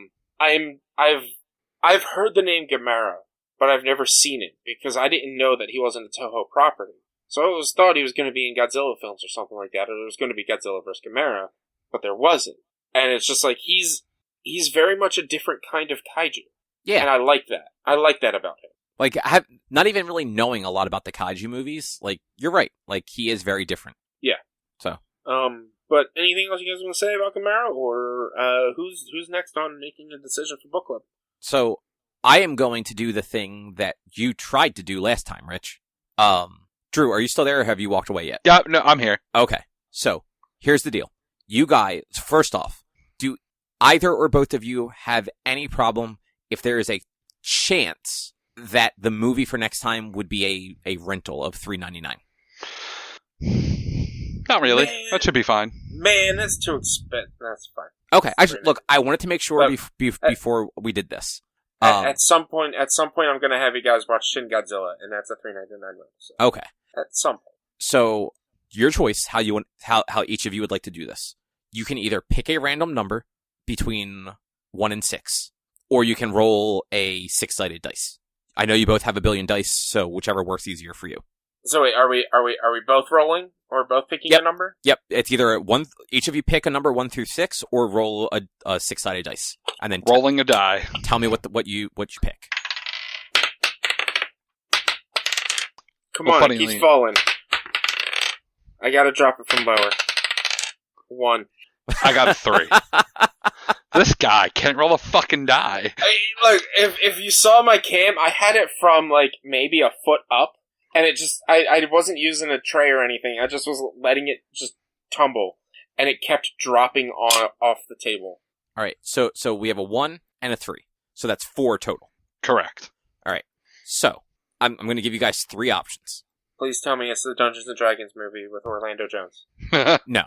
So we've got, if we want to use the combined numbers, which is 4, Silent Hill the movie. Oh no! Wait, no. I was thinking of Alone in the Dark. So never mind. The original, or wasn't there a newer one? It's not the sequel. Not the sequel with Jon Snow. The original with Sean Bean. From like 2006, I want to say. So we have Silent Hill. Drew, to be fair, I tried to put Alone in the Dark on this. It is not available on any streaming platform. All right, good, because I'm never watching that shit again. Neither is a Dungeon Sale or a Dungeon Siege Tale in the Name of the King starring Jason Statham. Also not available on any streaming platform. But so we can either do Silent Hill. We can do... Hey, we rolled a 4. It's Silent Hill. Don't even cool. Save all the other things. All right, cool. So Silent Hill, it is on Amazon. It is a $2.99 rental. Okay.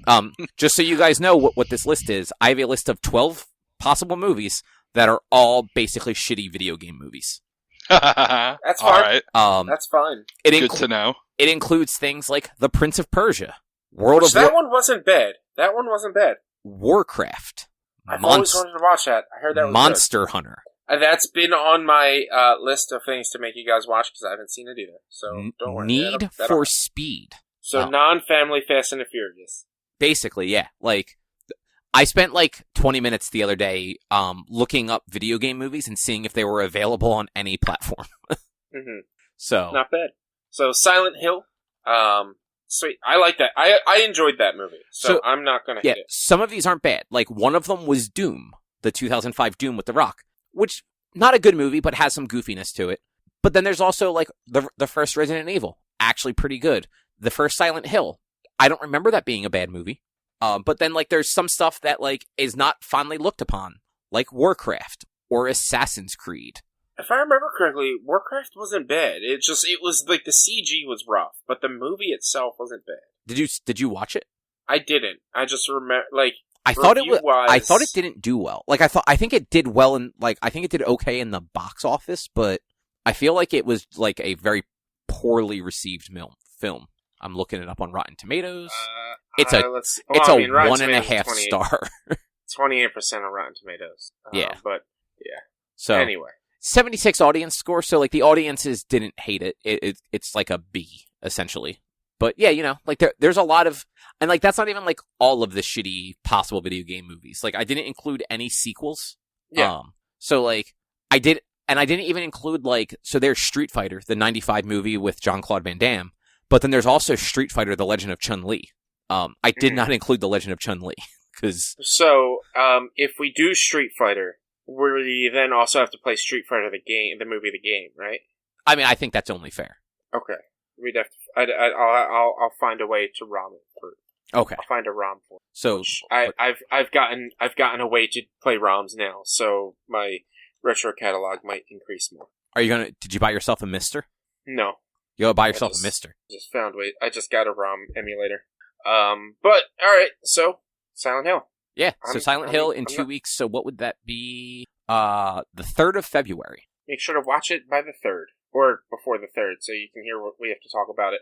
And it's a movie I believe we've all seen before, so it's not gonna be like a review of a movie we've never seen. It's gonna be reminiscing on the movie that we've seen once before, or multiple times. All I have a memory of right now is there's a part where Pyramid Head rips the skin off somebody. I vaguely remember that. It has been... Yeah.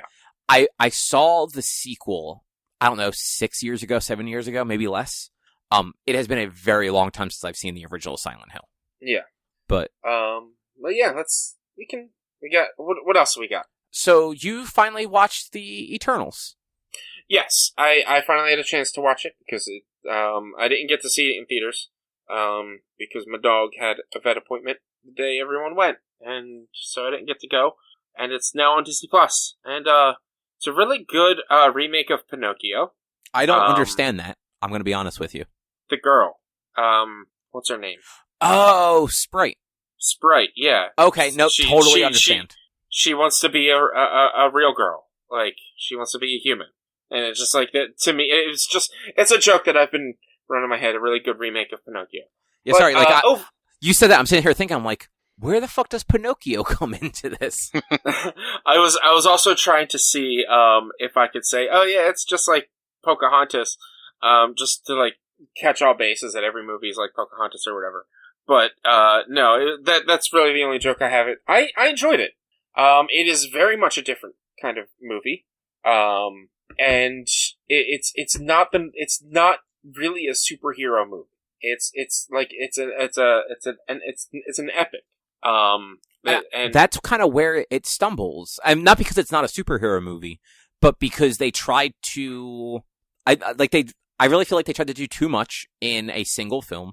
Mm-hmm. That so Captain America, for instance, like the first Avenger, is a period piece. It takes place in the 40s, and that tells us his origins. This movie tried to take like a 2.5 hour spot and kind of show us 10,000 years of their history. And I don't know if you agree or not, but I feel like it was never quite enough of any one era to really get like a good feel for everything, to the point where like it just felt like the villain and the end and everything just felt a little too rushed and too anticlimactic for what, like, if it was like a series, like if this was like a 6-episode, hour-long episode Disney Plus show, I feel like some of the twists and stuff they had would have just paid off so much better. Oh, I 100% agree. Like, they try to fit too much into that little amount of time. And I'm not saying they did it poorly. They did it well enough for something that was that long. And, like, I know it can be a little, excuse me, what is the word? Hypocritical to be like, oh, they tried to put too much into this movie, but they did it well enough. Whereas, like, when we're talking about Justice League, like, oh, they tried to put too much into this movie and it's garbage. But they literally did do it good enough. Whereas the original Justice League, even at 3 hours, they didn't have enough time. This was like, yes, they really should have expanded more on each era. And I feel like if they were to have turned this into a series, like, I like the idea of combining both modern and flashbacks to do it like an Arrow style. Each episode is an era from the beginning of time and with modern events happening. But I also I wish I got to know more of the Eternals themselves. Like, what's the machine guy's name? I honestly don't remember any of their names, but yeah, no, I mean, I think that is a good example of you just watched this movie. It's been a few months for me, but like, I remember the characters, like, personality wise. Yeah. But, like, I don't remember any of their names other than, like, the couple very prominent ones that I know from, like, the comics. Yeah. And, like, I don't read a lot, like, I don't like the Eternals all that much as far as, like, characters go, so I don't really know their comic history all that well. But, like, I think, like, I agree, like, this movie it had so much more promise than it was able to deliver on, but it didn't it wasn't a bad movie. Like, it was entertaining, it's just, they should have either tried to focus on a single era to introduce this and then, like, do this movie second, or make it a series. And yeah, I feel like maybe they I'm trying to think of the right way to put this. So I don't know if you remember, Inhumans was supposed to be a movie. Yeah. And then it became a series, and it was a bad series, and it did bad, and it got canceled pretty much immediately. Yeah. And I feel like part of that might be, like, hesitation on Marvel's side to try and do these very, like, B-tier characters. Like, more B-tier than what the initial Avengers roster was at the time. I would disagree, because they did WandaVision. But Wanda and Vision, while not super elaborate in movies, had time in the movies. People at least knew who those characters were going into it. And they didn't have to spend a whole lot on CG if they didn't want to. They did. Like there's a lot of really cool effects in WandaVision, but they didn't have to. Eternals, you kind of have to because of what they are. Like, if it was just them walking around on the ground, just like talking about being gods, it wouldn't have been nearly as bombastic. Yeah, I mean, I see what you're saying, and like I can get it. Like, the hesitation of like releasing a series about a team, a lesser known team. Like, I mean, it's already ballsy enough as it was to make an Eternals movie, because no one really knows who the fuck the Eternals are. But like, a series, very much like you've said, would have worked so much better, because we could have gotten 6-7 episodes and get the history of each of the heroes, each of the Eternals, and like, rather than just getting the very, like, near the end where, I'm trying to think who Sprite was talking to. where Sprite was just where they were just like, oh, you love him, and that's why you're upset and whatnot. Like, instead of getting that, like, they could have put that more throughout, like the time of like Sprite learning to love the one guy, which I can't remember Icarus. his name. Icarus, yeah, like Sprite learning to love Icarus and finding out she loves him, and then learning that, like, oh, she can't ever love because she's a child. That was such a weird concept, though. Like, I don't know if Sprite is an eternal child in the comics, but so, like that was an odd choice for them to make. With, I know they really changed a lot of the Eternals' backstory in the MCU. So Sprite in the comics isn't necessarily a child, as much as I guess you like more of like an imp. Like the name Sprite is picked for a reason. But I will say the actress that plays Sprite is probably the best one in that movie. And that's not saying that any of them were bad. Like, I think everyone was actually very good in their roles. Mm-hmm. Yeah. But she did a fantastic job of playing both an immature child. Cause I just looked, she's between 16 and 17 right now. So she was, 14, 15 when a lot of that was being filmed, most likely. Yeah. So walking the line between playing kind of like an insolent child and a millennia old god. Yeah. Like she did way better than, like, I think everybody else in that cast, and everyone did a good job with their roles. Yeah, honestly, in my opinion, I feel like Sprite was one of the better written characters. They were all very well done, but I think Sprite was one of the better ones. And I ended up liking Sprite a lot more than I thought I was going to at the beginning of it. I thought Sprite's powers were just, although it's just illusion magic, they were great. And I was at the end when it's like, oh, they turn her into a human. I'm like, well, you kind of just got rid of you got rid of two really good characters, two or three really good characters with the loss of Gilgamesh, and Sprite at least. Who was Gilgamesh? What's the actor's? I can't remember the actor's name, but he was the Australian Asian dude. Oh, right. Yeah. He was the one that basically stayed and watched over Angelina Jolie's character. Yeah, stayed with Angelina Jolie's character. And, like, he was a great character, and just when they first run into him in the present time, he's baking a pie in this, like, giant cast iron dish. He's like, you guys want pie? And they're like, oh, Ajax is dead. And then his pie flops out of his dish, and he just crushes it. And this thing is burning hot because he just got done baking it, and he's just holding it like it's nothing. And I was just like, this is a fun character, and he had some cool powers. But he's killed pretty early on. Yeah, so something worth mentioning just about the Eternals in general. They do they do kind of work it into the movie a little bit. They basically, like, are just cloned every time, like, a world ends, and have their memories wiped. So no, it was they're not cloned.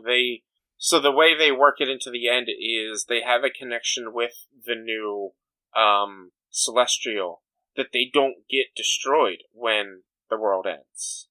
But their memory is undone.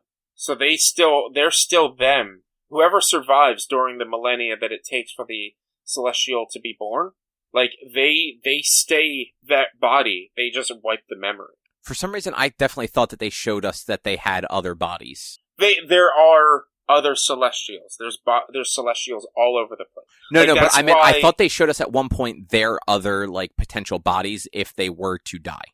I don't think so. I don't recall. So maybe that is that is 100% how it works in the comics, which they always change that stuff. But there is potential that by turning just to, like, kind of like go back to the beginning, by turning Sprite into a human at the end of this movie, there's potential that you can use that same actress in the next movie and let her just be slightly older if they do another movie and it's a few years out, because, like, at her age, she is going to change drastically very quickly. Yeah. So this way, like, you can use that same actress and she could be a 20-something instead of, like, a 15-year-old, and have her either not have her powers at all and just kind of be, like, on the sidelines, like with them, but not with them, or have her Yeah. get her abilities back.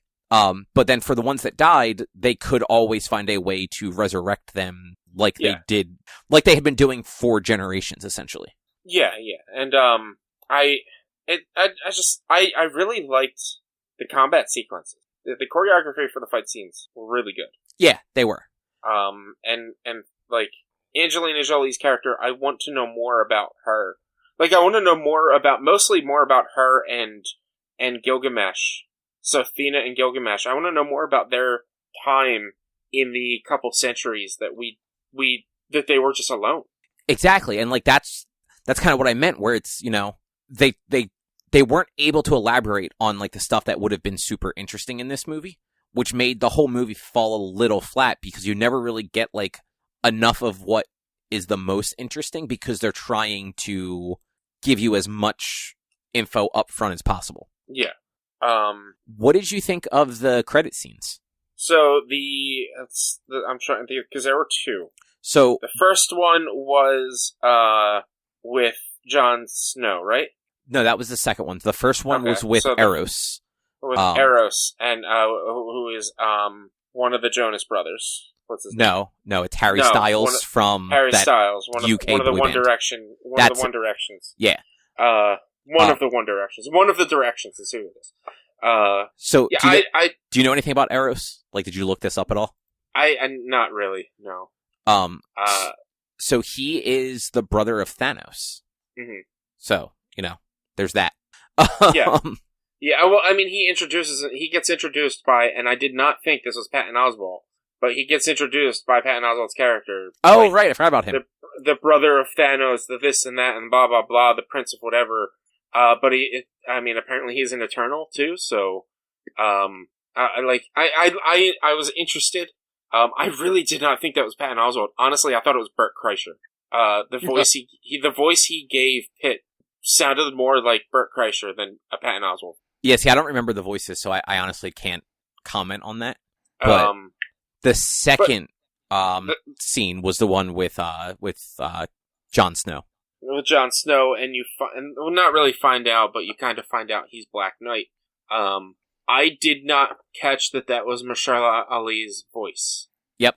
I did not catch that. It's been a while since I watched Luke Cage season 1, and I don't really think I've ever watched anything else with him in it. So I didn't catch that was his voice. I had to Google who was that voice, what was going on, and then I found out, oh, that's Blade, and Blade and Black Knight probably going to be in the movie together. So I was I was like, ooh, it's Blade, great, but it didn't really blow me away because I didn't realize who it was at the beginning. Yeah, which I can understand that entirely. But I thought it was pretty cool that he was there. Yeah, because that is the first MCU appearance of Blade, technically. Yeah, it is. It is. It really is. And it was overall, it was an enjoyable movie. I don't fully understand the hate behind it, but I can understand not understanding it. I mean, at this point, people hate anything that's not what Spider-Man was. Yeah. People hate MCU movies for being MCU movies, and then people hate MCU movies for not being fan service MCU movies. Yeah. And it's just both sides are just very vocal about it, and because this movie does stumble a bit, it's got, like we were saying, it's just, it's too much in too little time. You had both sides kind of bitching about it. In my opinion, it's at least better than Thor 2 and Black Widow. I mean, it's definitely better than Thor 2, Iron Man 2, and probably Incredible Hulk. It is at least not bottom 5 Marvel movies. Yeah, I would counter argue Incredible Hulk. You're talking Ed Norton and not Banner Hulk movie? Incredible Hulk is Ed Norton, Banner is just Hulk. Yeah, I would counter argue that it is not better than Incredible Hulk. But when was the last time you watched Incredible Hulk? Before Endgame.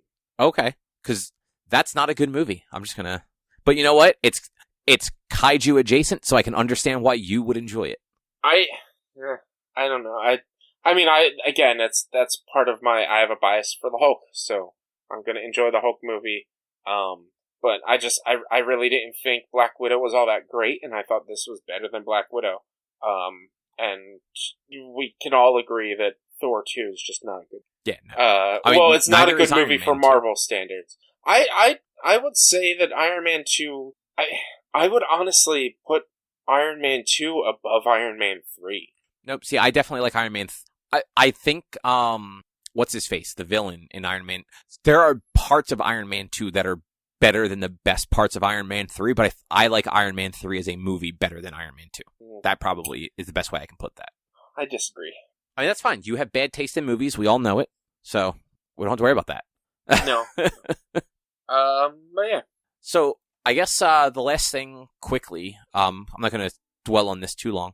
I watched Dexter New Blood, the reboot final season, whatever they want to call it, a thing that they just did this year. So have either of you guys ever watched Dexter? A couple episodes. If it clicks for you, it's a really good series. It's definitely one of those ones where like Dexter's a bad guy, but like you want to see him win because he's killing bad people. Mm-hmm. And that show, unfortunately, like that is one of the many shows that like in its final like season or two, like a lot of the people that were responsible for when it was good left, and it just kind of got ruined. And that show had a pretty bad ending. Like the last like episode or two of that show were objectively pretty bad. I think Dexter is regularly on like those lists of like worst endings or whatever. Yeah. So like they did a new final season basically. Like this was supposed to be like a proper wrap up 10 years later sort of thing. It's 10 episodes. It's on Showtime. And it was different but good. One of the things that Dexter always did was, so Dexter's a serial killer. His dad though basically realized when he was a teenager that it was a thing, that like he enjoyed killing things. Like I think in one of the early episodes they show that like his dad found him like killing animals or like one of those very stereotypical like teenager that's going to be a serial killer things. So his dad gave him basically like a code of if you're going to do this, here is how you can do it and when you can do it. And it's got to be like truly evil people, and you have to have 100% without shadow of a doubt proof that they are an awful human being, like other murderers or like, like stuff like that. And for most of the series, that's who he's killing. And occasionally he'll kind of like find a way in his own mind to justify why somebody is bad, even if they maybe aren't kill them bad. But he's always got in the original series this internal monologue that like we as the audience are always hearing, as like he's kind of almost explaining how he's pretending to be normal. Like, because he's not, like he doesn't have the same emotions and stuff that everybody else does, so he fakes it. And a lot of people think he's a little weird and off, but they don't assume he's a serial killer. In this one, 10 years later, they don't really do that inner monologue the same way. And the few times they do it, it's very weird. Like it worked so well in a way that I didn't expect it to, because I think it's the first like 2 episodes, there's no inner monologue at all. And he almost seems like a normal person, other than the fact that he sees a hallucination of his dead stepsister or adopted sister, who died at the end of the original show. Sorry, spoilers for a 10-year-old show. Apologies. It still didn't end great though. Like the ending, it was better than the original series ending, but still one of those ending. It's like, well, if you were going to do that, couldn't you have just done it a little bit better? Yeah.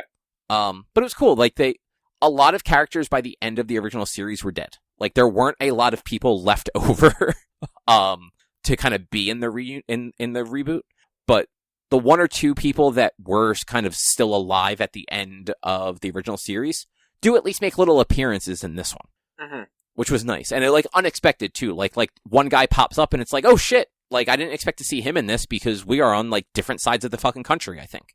But yeah, it was good. Like Dexter, that Dexter the New Blood, if you liked the original Dexter, 100% worth watching. Better ending, still not a great ending. I'll have to take your word for it, because that show has given me... I've had zero interest in that show ever since it's come out. Really? Yeah, I've never been interested in the show. I think I've watched like an episode or 2 Like, and obviously they were out of sequence, but I still think early on. And I might have even tried to start watching it once. I just don't care.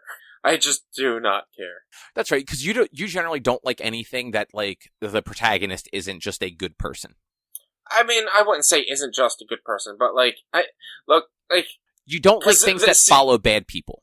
I mean, that, again, my favorite anime of all time is Death Note. He kills people with a magic book, and the people he kills are bad people, but he is a bad person in and of himself.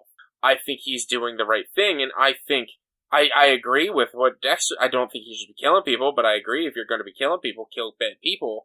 But, like, I just... Overall, this show just never interested me. It's kind of in the same vein as the other one. Breaking the Bad? drug one. Yeah, Breaking Bad. And that's what I was basing that off of, is you have said before that you don't really like shows where, like, the protagonists are just shitty people. And, like, not that, like, I actually don't think Dexter is, like, a shitty person. He is a broken person. Mm-hmm. But, like, he seems to, like, he at least has a code that he tries to follow the majority of the time. Yeah. So, like, he is on the level of, like, a Punisher in a lot of ways. Yeah. And, like, he has, the problem with Dexter is he's got issues, like, mental health issues. And, like, they tackle it in a good way, where when he was a child, back when it was like, oh, taboo to go to therapy and stuff, instead of getting him help, he was just like, live by this code. And, like, they kind of tackle it in a good way, where it's like, this guy who has mental health issues and needs help doesn't know that this is a problem. Oh, no, I mean, he knows it's a problem. Like, they definitely don't beat around that. And they do so Dexter has an interesting concept written around it, where he is not just, like, a sociopath. Like, he wasn't just... They try to frame it as he was not born a sociopath. He was, as a very young child, a witness to his mother's, like, brutal murder, and then was left locked in a storage unit with her dead body covered in her blood for, like, 2 days or something like that. So, like, they basically try to, like, work it in that, like, what he is doing is a result of, like, that just insane trauma. Yeah, but he's traumatized and has trauma and has mental health issues. Oh yeah, no, 100%. And that's part of where I kind of lose interest, because I sit there and I'm like, well, if his dad just wasn't a shitty dad and actually got him help, maybe this show would not be this show. And same with Breaking Bad. If he was just living in Canada, he wouldn't have to go to drugs to cure his cancer, which sounds like they dropped the cancer story really early on in that show, and it just became him being a drug lord. Oh no, like he had cancer the whole time. Like that whole show takes place over the course of like a year and a half, and it's all him. Like, it is him dipping further and further into like this evil persona of his, but like it's always framed around he is trying to make money for his family because he is going to die soon. That's why that's why he's bald for the whole thing, because he just shaves his head during chemo because he stopped caring. But the other thing I watched, which I'm not going to I don't want to give any spoilers for, just in case anyone hasn't watched it and plans to, is Yellowjackets, also on Showtime. Have either of you heard of this? No. I've heard the name. The fuck is this? So, Rich, you like Lost, right? Yeah, I do. Drew, do you like Lost? I've never watched a single episode of Lost. That doesn't surprise me. Lost. It's so good. The first 2 seasons of Lost are really good. The rest of it, varying levels of good. So Yellowjackets is a darker fucking version of Lost in a lot of ways. It's split timeline, so half of it I'm only halfway through it too. Half of it takes place in 1996, half of it takes place in 2021. And in 1996, a New Jersey girls soccer team crashes in the Canadian Rockies on their way to Seattle for like nationals or something like that. I want to say that they're all like seniors or like close to it. And they are basically stranded. The only adult, there's only one adult like on the plane with them that like survives. And like a good chunk of the other players also die. So there's like, I don't know, less than 12 of them, I want to say, is how many like survive, maybe right around 12 of them. And it's their kind of like slow descent into madness, being trapped in the wilderness with no hope of survival. And it's doing almost like the Arrow thing that you were talking about before, Richie, where it shows us bits and pieces that are slightly further in the future for the 96 timeline, but obviously 25 years in the past for the 2001 timeline. Yeah. And in 2001, we are seeing these same girls that survived in like the present day trying to like live their lives, and most of them are broken in one way or another. And it's alluded that like maybe they start killing each other at some point. That like it's not 100% clear. Like that's what like the rumors are in 2021, is that maybe they went cannibal at some point, but like they haven't confirmed or denied it. Like, well, I shouldn't say they haven't denied it. Like they're constantly saying that didn't happen, but like no one knows how the rumors got started, or at least no one's saying how they got started. But it's really interesting. And just not what I expected to get sucked into, but I kept seeing people talk about it. I'm like, okay, like this is actually fucking weird and interesting, and kind of got a Lost vibe with like the whole plane crash and like flash forwards, flashbacks, all that sort of stuff. And like they're all broken in different ways, both in 96 and in 2021. It's got a lot of like faces you would recognize for the adults, like for their adult versions. I can never remember the actress's name or the character, but if you ever watched 2.5 Men, there was the neighbor that was obsessed with Charlie Sheen. Yeah, I know who you're talking about. She is one of the main adults. The one woman, I forget her name on the show too, but she was on Heroes season 1. She was like the agent for the artist guy, the one that drew the books that showed the future. Mm-hmm. She was like his like manager girlfriend or whatever. Juliette Lewis and Christina Ricci are also in it. They're the only two I can think of by name. Mm-hmm. And there's been a few other people that have popped up here and there that like are like, oh, that person looks familiar. Yeah, nice. But yeah, otherwise it's an interesting show, and you can actually get Showtime has a 30-day free trial if you just do it right through them. And this show it's only 10 episodes, and the finale was just this past week. Interesting. I'll have to look into it and check it out. Yeah, it sounds pretty decent. Yeah, it's definitely not like at least for me, it hasn't been like a binge, but it's definitely been a like at least 2 episodes, because like you want just a little bit more than the one, and like any more than that, it just might be a little too heavy. Mm-hmm. But it's interesting so far, and I'm looking forward to seeing where it goes, because we've only seen so many people in like 2021, and there are more people in 96. So it's like, do they die? Have they not shown them yet? Because there were a few people that like I kind of thought had died, and then we end up seeing them in 2021. Yeah. So it's very much like kind of like one of those like, oh, is it, aren't they sort of things. Mm-hmm. But other than that, I think that is probably a show. Yeah. Sounds like a show for this week. All right. Just a quick reminder from like, I don't know, 40 minutes ago, something like that. In 2 weeks, we will be watching Silent Hill. It's available on Amazon Prime. It is a $2.99 rental, I believe. I have it somewhere. Silent Hill, $2.99. $2.99 rental, Amazon. We'll be watching that for the February 3rd episode. And I guess other than that, if you would like to find more of our content, you can head over to www.one-quest.com. You can also help us out by supporting us at patreon.com/onequest. If you can't support us there with your dollars, though, you can go to your favorite podcast platform, Apple Podcasts, Google Podcasts, Spotify, Stitcher, all those fun places. Rate us, review us, subscribe to us. Those things help a whole lot. You can also find us on social media, facebook.com/onequestonline or at @1_quest on Instagram and Twitter. Our YouTube channel is youtube.com/onequestvideo, and you can always send us an email to social@one-quest.com. But otherwise, we'll be back next week with something else to talk about. Thanks for listening. Bye. See you. Bye.